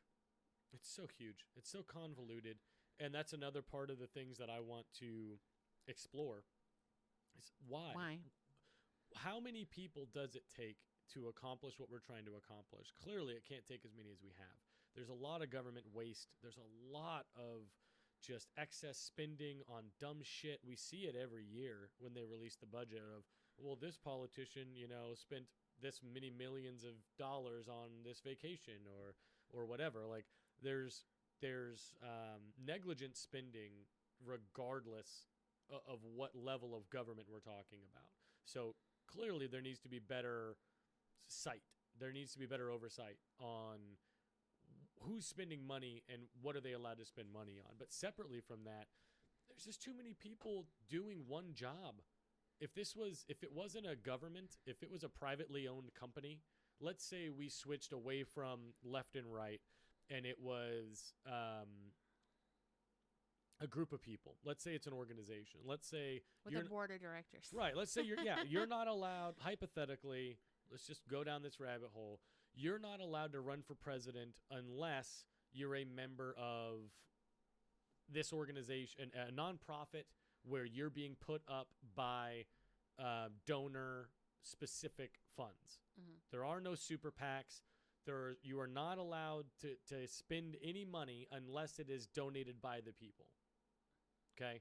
You are not allowed to have special interest money. It has to be directly from voters. It has to be from independent citizens, and there will be a cap of how much each citizen can donate, which is similar. We have that now. Right. There are caps on how much can be donated, but most of the time it's from companies, special interest groups, lobbyists, which I think is bullshit. So let's say hypothetically, you have to be a nonprofit has to sponsor you, okay? And you can't be affiliated with that nonprofit. You can't own the nonprofit. So you have to be submitted by a nonprofit, and all of your campaign money has to be donated by individual donors. And let's just say you can't receive more than like $500 per donor. Okay. So if you did that, what kind of candidates would you be getting versus who you have now? You'd be getting a lot more, first of all, because there's a crap ton of nonprofits. So, and you can start one pretty easily. I started one. Wasn't very hard. Cost us like $200, something like that. And then now we have a nonprofit. And every year, it doesn't cost me anything to file. Like in the state of Arkansas, costs nothing to maintain your nonprofit. All you have to do is have minimum, I think it's like biannual meetings. They prefer quarterly. But other than that, there's really not a whole lot of red tape. So it's not as difficult if anybody's interested in starting a nonprofit. It's really not that difficult, at least in the state of Arkansas. I know because the other half of the nonprofit was in California, and it was definitely more expensive there. So we just did it here because we're broke. And most nonprofits are pretty broke unless you've got ties to Walmart or some sort of large corporation. But anyway, if we went to something like that, we would have hopefully a better pool of people, because you're not going to get any exposure unless you've got a lot of donations. Right. And you're not going to get a lot of donations unless people believe what you have to say. But if you go to a system like that, we wouldn't have to ask, well, are you red or blue? We could ask questions like, hey, how do you feel about this specific issue? Oh, cool. Now I know how you feel about it. Or what about this specific issue? And then maybe, crazy idea, we actually like publicize those things. Hey, here's their card. Here's all the major issues. Here's how they feel about it. So you don't have to guess. Oh, well, they're running as a Democrat, so cool. I'm just going to assume they feel this way about all these things. But that's not necessarily true. We don't want somebody who feels the exact way that everybody in the blue feels. We don't want somebody who's completely liberal and has no like fiscal conservative views. Like, we want somebody who's fiscally conservative. We don't want excess spending, but we also want somebody who's compassionate, who gives a shit about people, social causes. Exactly, who cares about what the people think, not your own ways of thinking. Like, I think too, we hold on to this idea of which is a joke to me, who represents me best? No one. Right, I represent me best. I was going to say, no, there's no one. There's no one that represents me best. Is there someone that represents 80%? No. Of you? No? No.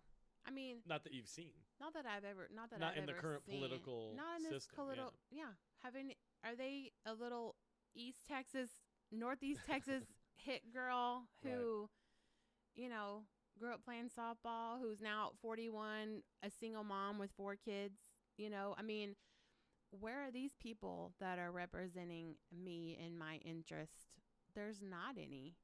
Right now. But I think we would find people that are far more relatable if we were focusing on. I completely agree, because widen the pool. Let's get some more people. Let's get some fresh blood in here. Let's get people who aren't politicians. I think it's a crazy idea, but I think we should be forcing people. I don't think it should be something that you run for. I think it's somebody that you have to be elected by your peers. You get picked. Yeah, you just get picked.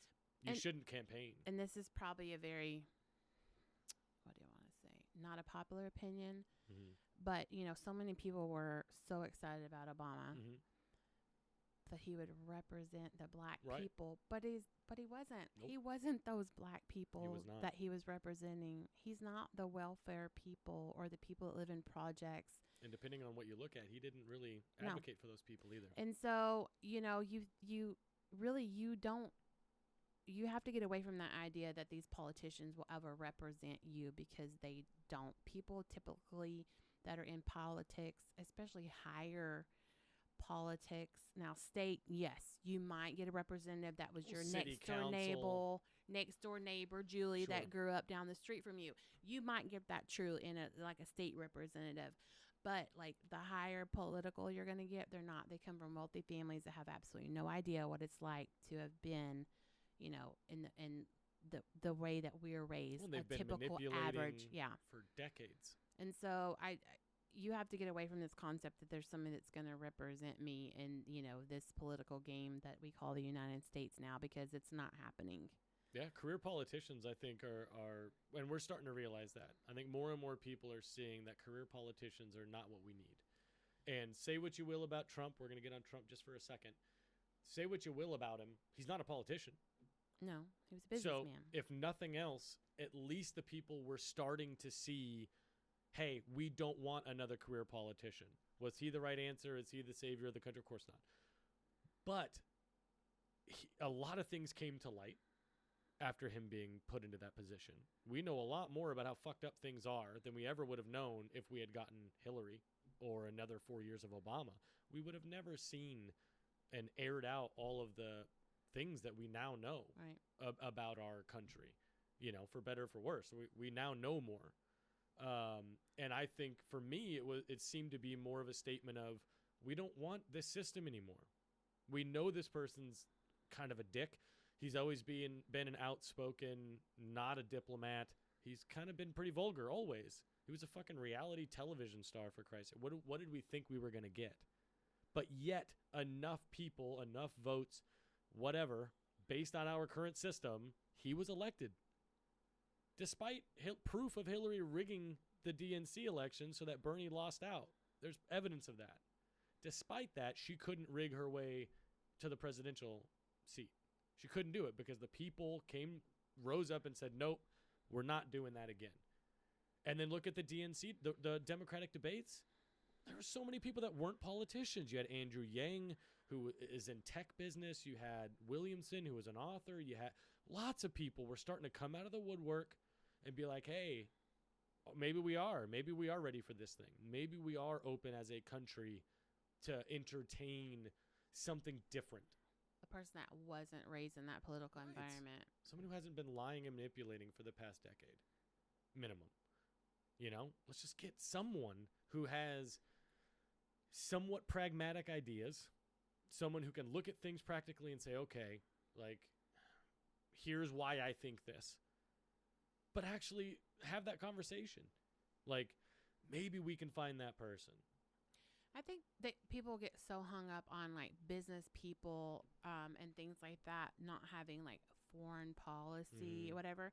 But the thing is that you have committees that advise him on all those things. Oh, his cabinet is extensive. And so I think there's a misconception of that because with the United States being a huge, powerhouse in the world as far as, foreign policy and things like that, I think that a lot of people will shy away from. But the thing is that the way our system is, yes, you have this person that's up here, but they have all these people that are advising them on everything. And so there would still be that.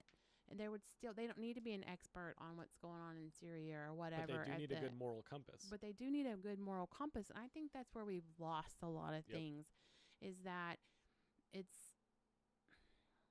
I know that it's to keep the citizens of the United States safe, a lot of things that are put in place and things like that.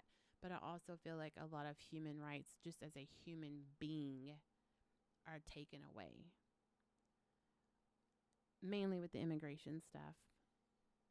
And my biggest thing is, so how do we fix that? Those kids. Let's go down that rabbit hole. Nope, that's the whole idea of this. So immigration, that's clearly a hot button issue. There's a lot of problems with the way we're doing things now. Regardless of what side of the fence that you sit on, of whether you think we should open up borders more or close them more, either way, what we have now is not good. We do not have a good system right now. So what? I think it's been broke for what would you change? So long. Hold on, I got to set this up. My favorite segment that I want to do is President Kelly. You are president. As of right now, we voted you in. Everybody wrote your name in the ballot. You have to be president. You don't have a damn choice. You're the president. Immigration. What do we do? And there's no wrong answer. This is just for anybody. This is just to air out some thoughts. Let's talk about what we have and what maybe we could fix. I think my biggest issue for me, Mm-hmm. as I'm sitting president, is, and it goes back to being a mom, is if I have one more person tell me, well, their parents made that choice for them. You're right. Those parents did make the choice for them to cross illegally or be here illegally. Mm-hmm. But I'm sorry. That still doesn't mean that you have the right to put children in a detention center away from their families. Okay. So I have a few follow-ups because I know a little bit about this. See, and I don't know a whole lot. Okay. So let's say, because we do have evidence that this does happen, Mm-hmm. let's say it's not their biological parent. Let's say they're being muled over, Okay. which happens, Right. and maybe it's for sex trafficking. Maybe they're bringing in children who are not biologically theirs into this country and then taking them somewhere and then abandoning them. Mm-hmm. Maybe that's part of the situation. Maybe that's a situation that's happening. What do we do about that? We just let them traffic them? Well, no. In that case, you would. How would you identify that? I actually have a friend who started a nonprofit called Treasure Vessels. Okay. Shout out to Alicia. Shout out Alicia. She's in the Dallas-Fort Worth area, and she actually is building the tiny homes environment campuses Mm-hmm. for girls who have been sex trafficked, but they've been rescued, then to give them like a transition living. So, but how do we identify them coming in, though? Because we don't want them to get into sex trafficking and then have to be rescued. Well, I mean, we'd like to identify it beforehand. so you're saying, okay, so you're saying we catch this group of people have crossed the border Mm-hmm. and say there's 20 kids and 2 adult men. Okay. So you're saying, so I mean, I get that. So what normally happened is they do intake and they would get information from the kids. Okay, what kind of information? Well, they're going to get names and things like that from what I understand, what information they can get. And I guess my thing is that kids who have been identified, like they know who their families are. If it comes to light that they are being sex trafficked, you need to find out what in their home environment were they stolen, or did their family sell them? Because that's different. Mm-hmm. You're not going to send them back to that. This could come right back. Right. And so to me, that's a different circumstance to me. I guess I was thinking more of the families that are separated from their children, moms who are. I asked that question because I feel like while detention centers are not pretty, Right. okay, clearly that is not the best place to keep a kid. It's not the best place to keep anybody. But we do have to have a process to determine where people who go. you are, So you have where'd to you hold, come from. We got to hold you somewhere. Right. So are we going to put them in a Holiday Inn? Who's going to pay for that? Like, we have to have a place to put them. And I agree with that. I agree with that. I think you and I, like our very first meeting, we talked about that big raid that one company had in that whole town. Mm-hmm. Basically, all their parents were arrested. The kids came home from school and there was no one there. And That's clearly not the way to do it. And obviously, I said, well, why do we hear no news about that company that hired all those illegal immigrants? Why are they not being punished? Make them pay enough fines and millions of dollars if we need to have detention centers to hold these people in until we can sort all this out. Make those companies who hired those people pay for that. Why, as American punishing citizens, the victims? Right? Yeah. Why, as it'd be like we have now. We punish people who have possession of drugs, but we're not going after the people that are manufacturing, that are selling it. Like, we're going to throw you in jail for using it, but the big fish, we'll get them later. Right. Like, no, well, why don't we figure out where this is coming from? Let's figure out, like, yeah, I agree. No, it's that specific situation, of course. They're very wrong for doing that. That's not the way to do that. There's got to be a better solution. If you find out that there's 100 people that are working for this company that are illegal, and like, we don't want that, for whatever reason, we want to cut down on people working that aren't citizens, like, but we got to have a better system in place. I'm more talking about, it seemed like we were talking about coming across the border, detention centers. So we got to hold them somewhere. So I agree that they should be, and if children are not, like, if they're not with their mom, I guess I'm thinking more of them being, their families being torn apart, and they're just holding them in different facilities until they can sort it out. I don't necessarily agree with that. I don't see why families can't somewhat stay together. Once you determine that they are truly biologically related, I feel like short of a blood test, you're not going to know for sure. You have to take their word of mouth. And if I'm sex trafficking a kid, I'm going to fucking lie to you. So there has to be some level of fact finding. There's no universal database across the world where we can just be like, boom, here's their universal number. I know that they're a kid of this person, and here's their whole life story, like we have social security numbers in the U.S. So how many percentage of these kids that are coming across do you feel like are sex trafficking victims? I don't know. I mean, I guess that's... I don't know, and that I have no idea. But what I know is that does happen. Right. And we need a system in place to determine whether or not that's the case. And then from there, then we can start discussing, well, what do we do with the people that did fall in that category and the people that didn't? But first and foremost, we need to figure out whether or not they're here with their family. You have to figure that out. So that, to me, is my first issue, is let's do that first. Let's put together a system, put in place a system where we can effectively determine whether or not these kids are traveling across that border with their family. First and foremost, I feel like that's the first thing we need to know. And so what do you feel like, how would you do that? President Ian? President Ian. Because you can't go by DNA. And you can't force them to take a blood test. That's inhumane. But that wouldn't matter. My kids are my kids, and our blood doesn't match. So you would need documentation. You have documentation that shows that. Yes, I do. But say I don't have it. Well, then you should get your ducks in a row before you try to enter another country. And that's honesty. If you're going to I agree. pack up all 4 of your kids and illegally enter another country, you better damn well have your ducks in a row before you decide to do that. If not, you're putting your kids in that situation. That's your fault, I feel like. If you're not coming in with all your ducks in a row, then that's your fault. And I agree. When I travel, like if I've traveled internationally, our kids or whatever, right, you're not going to leave that up to chance. All their, passports and all that kind of stuff. I agree with that. But these are not usually rational thinking, have their ducks in a row, circumstances. And so how do you determine parentage for these kids? I don't know. Again, that's not... President Ian would hire somebody that would tell me what they think. How great, though, are these, like, third-party... We've seen this, like, in Iraq and stuff like that, with, like, Blackwater and things like that. These groups that we hire to do shit like this for us, and it's horrible. Mm-hmm. Yeah, I don't know. The same way that you were talking about President whoever is going to have a committee of people. Help me, Ian. Whoever it is, if you're put in a position of power, you're going to have a committee. You're going to have, you're going to have staff. You're going to have staff whose job is specifically to answer those questions or to have ideas, or maybe we source it from people.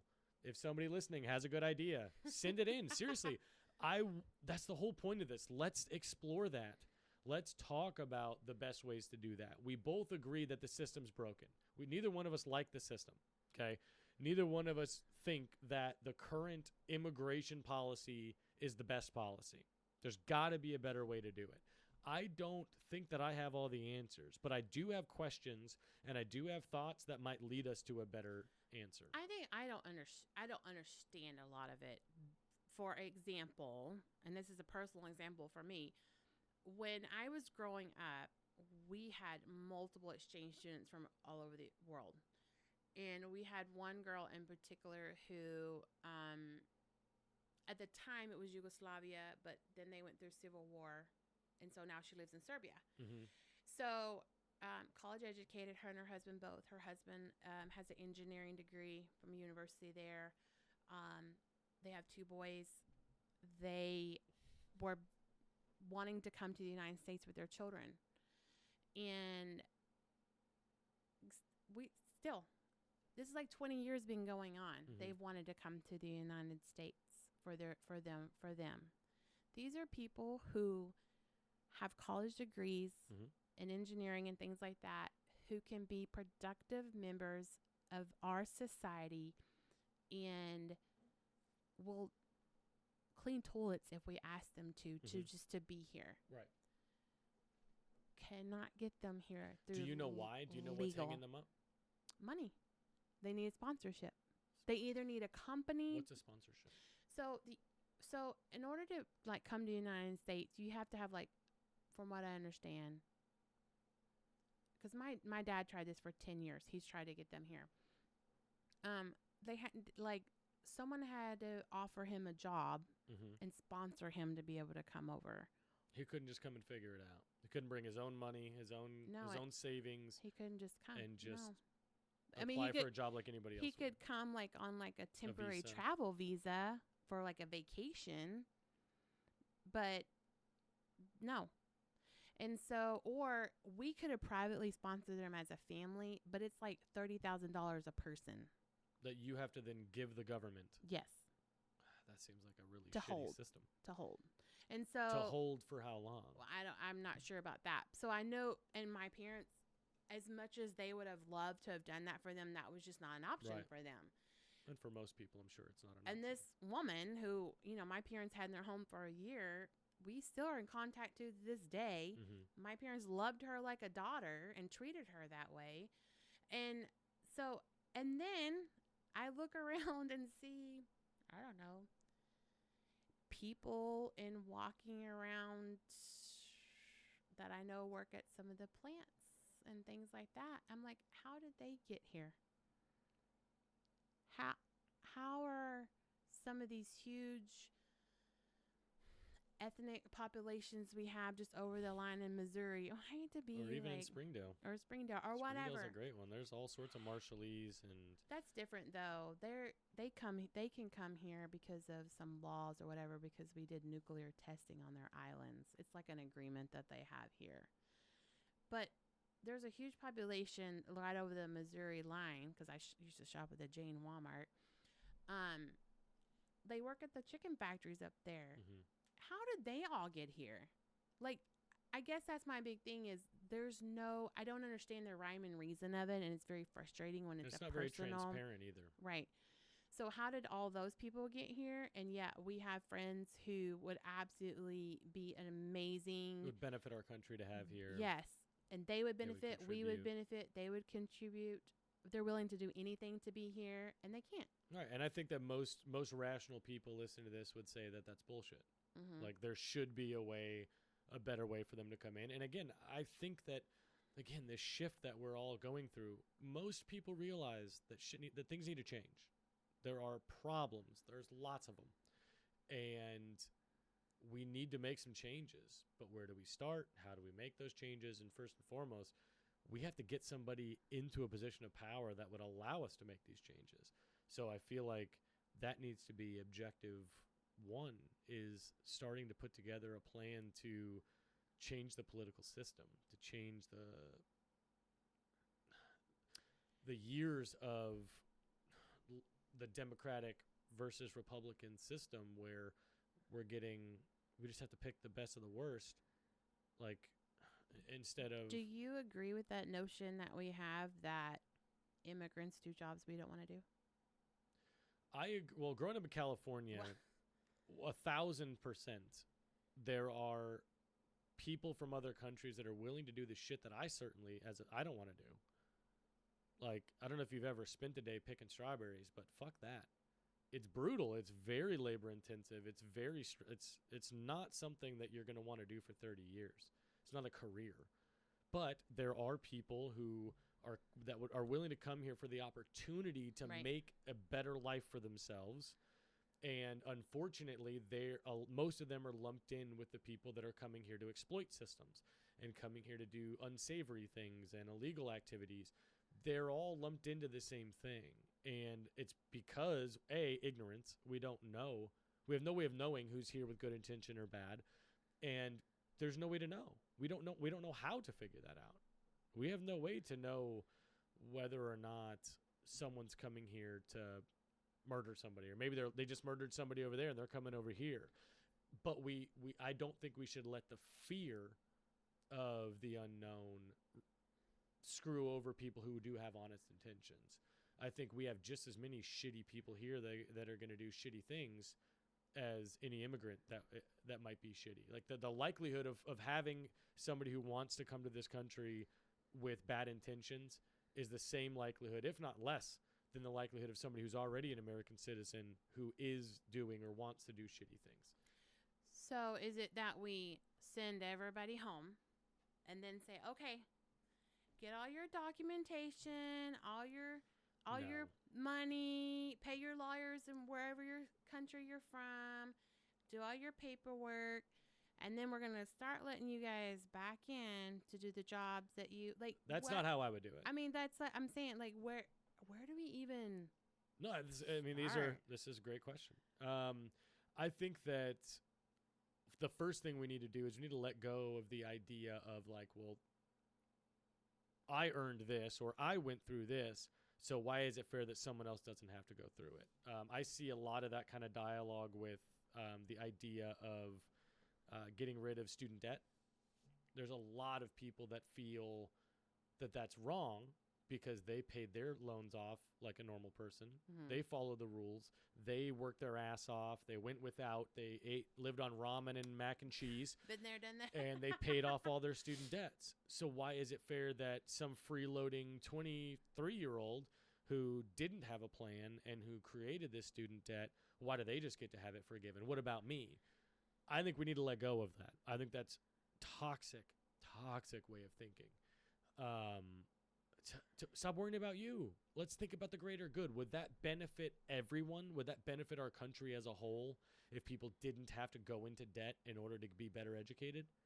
I think that would benefit everybody. I think in the long run, we would all benefit as a country, as a society, as a human race, if we weren't so bogged down and suffocated by debt. I think that I know I'm taking a hell of a turn here to circle back around immigration, but the fact that in 2019, if you want to buy a car, you want to buy a house, you want to get an education, you have to go into debt before you can get those things. Absolutely. You want a car? Cool. $40,000 loan or $20,000 or whatever it is. Nobody's walking around with 20 grand. And if you are, I mean, you're in a different class of people. You have different issues that you deal with in your day-to-day, but you want to buy a house, you got to go into debt. If you want to get an education, student loans, you're going into debt. So I think we first need to change that.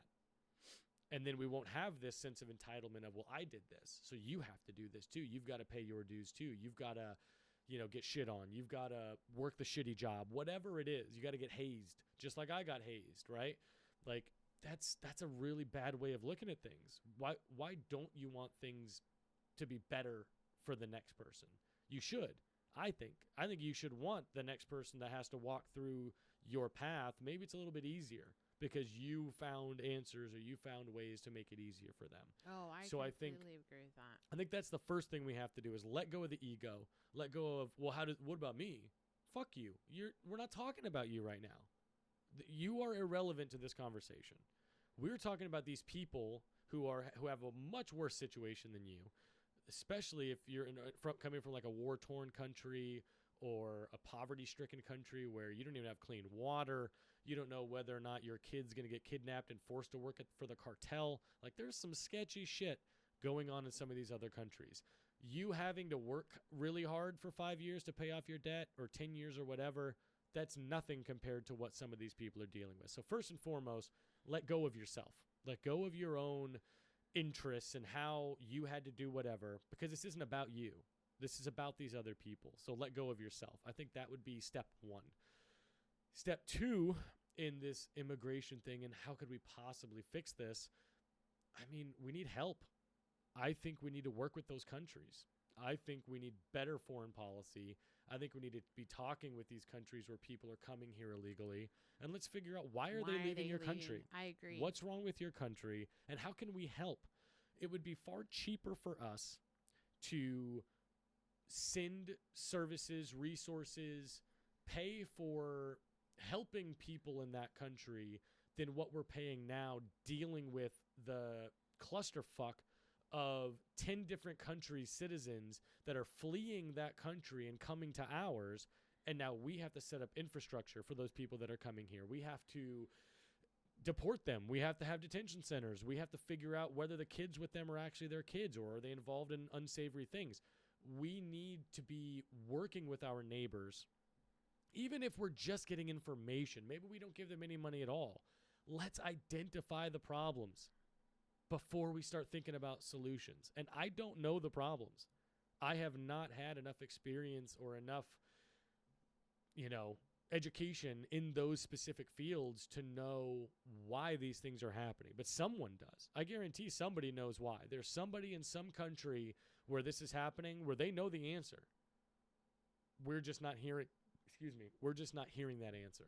So those would be my first two things. As if President Ian, I would first, we got to let go of worrying about ourselves. It's not about us. The ego. We need to think about other people and be able to empathize, even if they might get an easier route than you had on one specific part of your life. Think about their entire life. They probably have had it pretty bad. Definitely worse than you. We're in the most privileged country, I think, in the world. Everybody has a cell phone. Everybody has the access to the internet, for the most part, an uncensored internet, which a lot of countries don't have. It's still censored, but not as bad, at least not as openly as places like North Korea. I love your idea of I would call it a humanitarian look back at their home countries. I love that. I've never thought of that. Like, why?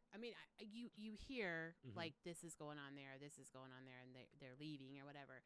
But to really look at it and say, how can we help them in their home countries to be able to stay with their families and stay what they know? So they don't have to flee their country. Right. What can we do to help that? I love that idea. Like, that's... It goes along the same topic that we were talking about of identifying the problem with adoptions, with kids in foster care. Why are these kids like? Why are parents ending up in situations, finding themselves in situations where they have to do this? They don't feel like there is any other way. Well, how did they get there? Let's identify that, and then let's try to fix that. We as a country are, and Suzanne Williamson put it perfectly, in respects to healthcare. We don't care about preventative healthcare. All we care about is, well, let's fix this thing. You have cancer? All right, well, we'll cure you. We're more focused on how to cure the problems than how to prevent the problems from happening. And that mentality is what's dragging us down. We're reacting. We're not being proactive. We're not thinking about, well, what might be causing this or what might happen in 10 years. Another thing that I think we should be focused on is the fact that technological advancements are going to phase out certain jobs.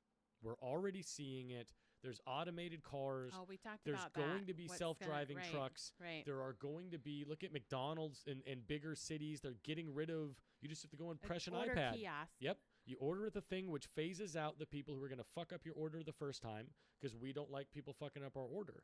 But maybe instead of just, all right, well, let's phase them out. Well, what are we doing with those people? They still are American citizens. They still have a roof that they need to put over their head. They need to buy food. They probably have kids. What about that? We can't just discard people that our technological advancement allows us to phase their whatever their contribution was. Well, now we don't need it, so we just don't need you, is basically what I feel like what we're doing right now. We've seen that. I feel like we've seen that in the automotive industry. The fact, like the automation of a lot of the factory Send it to another jobs. country. Well, even factory jobs that are here in the United States, and it's automated, technology driven, and there's not human beings standing there putting that together anymore. What happened to those people? What happened to those cities that happened because people left? I mean, we've seen that. We've seen that as we've turned to technology and things like that, and it's you're right. Like, what are we going to do? What skills training are we going to offer? That's the thing. Back to education. What training are we going to offer to I think everything comes down to education. Everything that we from the very beginning of our opening of this podcast and what we were talking about throwing the 800 number out there and making people more aware. It all comes down to education. It all comes down to training. Why can't we, even though you're in a job, why can't we still have days that we come in and train them or educate people about normal everyday things, abuse, mental health, birth control? Yeah, why can't we talk about the fact that with technological advancements, we don't need 40-hour work weeks? Right. We don't need it anymore. We have so many people doing so many jobs that we're working more than we need to in certain cases just to maintain the facade of everybody doing their part and earning their wage. You have to work 40 hours. How many people, I would really be interested if anybody felt comfortable sending a response, whether it's social media or whatever. I would love to get some actual responses. How many of you work 40 hours a week and maybe put in 20 hours a week of actual work? Most people. I believe most people are on their phone. They're not engaged because you don't really have 40 hours worth of work to do in a given week. Yet we're so wrapped up in, well, they're not pulling their weight. They're freeloaders. They're a drain on the economy. Well, maybe then we need to change the system. Let's change what the economy needs and what a full workload looks like. See, and I'm very fortunate in that aspect. I work for a company that we are flexible. I mean, I'm here doing this, and this is a work day for me, but I worked 2 hours before I came here, and I'm going to finish up some stuff later. And I typically still work about 50 hours a week. But I may squeeze it in 4 days. I may squeeze it in 5 days. I may squeeze it in 6 days. I may be working at 2 o'clock in the morning. I'm still getting my time in and doing my job. Yeah, you're accomplishing what you need to accomplish. But I have the flexibility because I can go to my kids' school and have lunch with them. I can come do things like this. I could go hiking. Let me tell you, people, Ian tried to make me go hiking today, and it's 40 degrees here. And here we are doing a podcast instead. She won. She got what she wanted. She got to. So instead, I'm doing my podcast in somewhat warm environment. Anyway, somewhat. I did just shift the heater. For those of you that with this beautiful angle that we have from this single camera, you can't tell what the environment really is, which is on purpose. But yeah, it's pretty chilly in this studio. We'll call it primitive. Yeah, it's bare bones. We're working on a shoestring budget. This is episode 2. This is so work in progress. It's great being able to have that flexibility in a work environment. But I realize I'm very fortunate. I'm very, very lucky that I'm able to have that, and I have a company and a boss and bosses that understand and see that we need a work-life balance, and me answer an email at 2 o'clock in the morning or whatever, or I have a test because I am in school, full time too. It works, and I'm very fortunate for that. I know like most people don't get that. So I'm very thankful for that. I like that I'm not sitting in an office for 8 or 9 hours a day. I work from home most days, and I think people would be happier. Oh, absolutely. If they could not have to feel guilty about going to their kids' play in the middle of the day or having to choose. I think that's a big thing. We should not have to choose whether we can stay home with our sick kid or work. I agree. Especially as advanced in technology that we are, and most people have laptops or work or whatever. I know this is not a great solution, but I think that there should be more where you could work from home. There should definitely be more flexibility with things being able to work from home. I think we're going in that direction. More and more I'm seeing people given the liberty or the freedom to choose whether they wanted to go home and do their work on their company laptop or do it in the office. It seems like it's trending at least a little bit more going in that direction, but they researched it for like 2 or 3 years before they started offering it, and they actually found that people were more productive. Oh, absolutely. You're more productive if you're happy, and you're not going to be happy if you're stuck in an office that you don't want to be while your kid is doing this thing.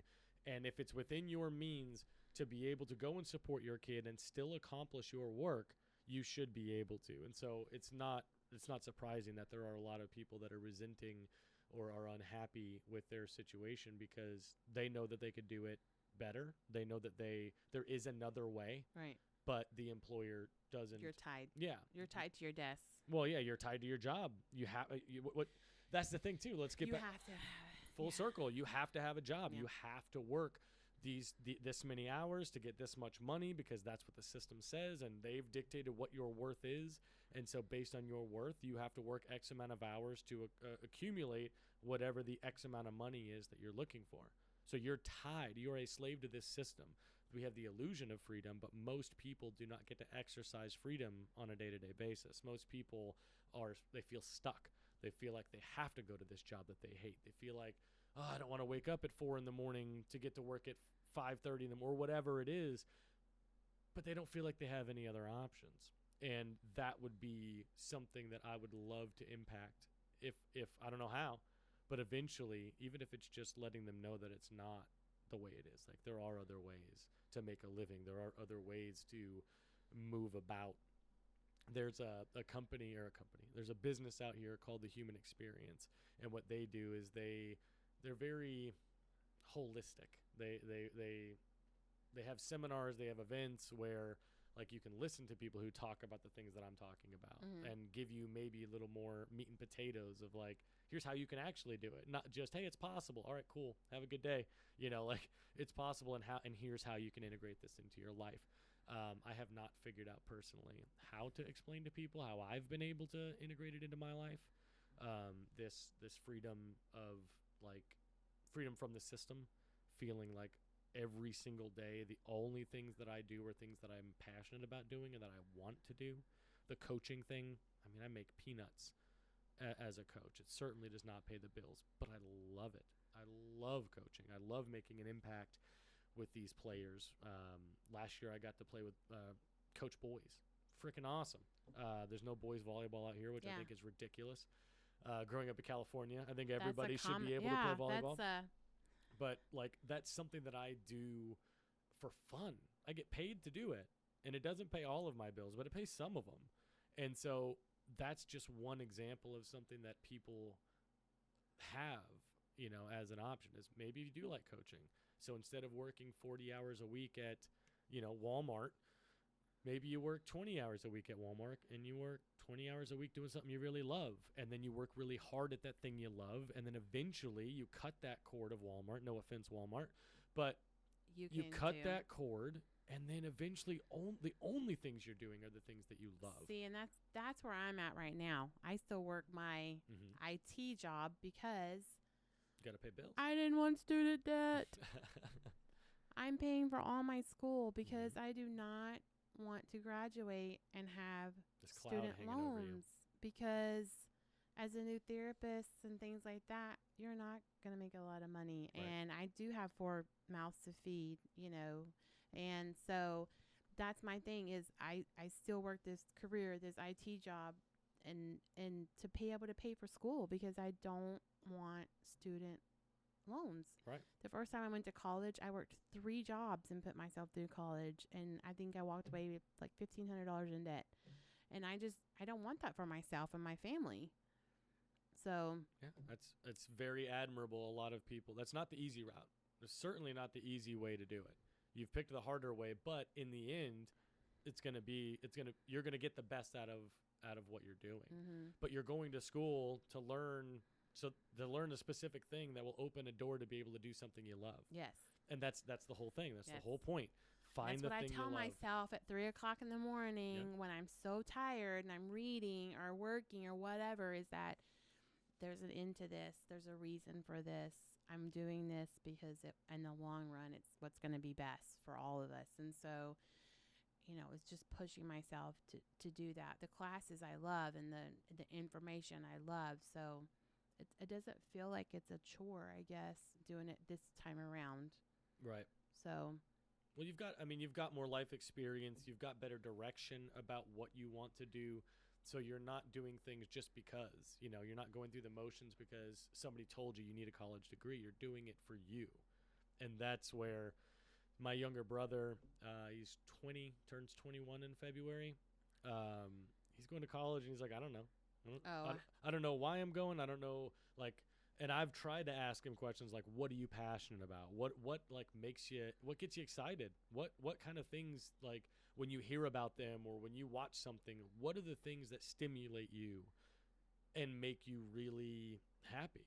And those are the things that you should be pursuing. And so his passion is UFC for whatever reason. Oh, He's very, very passionate about UFC. He's not personally someone who fights.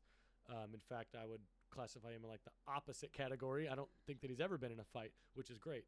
But he loves it. He likes the athleticism, the competition, he's just really passionate about UFC. He could tell you everything about every fighter.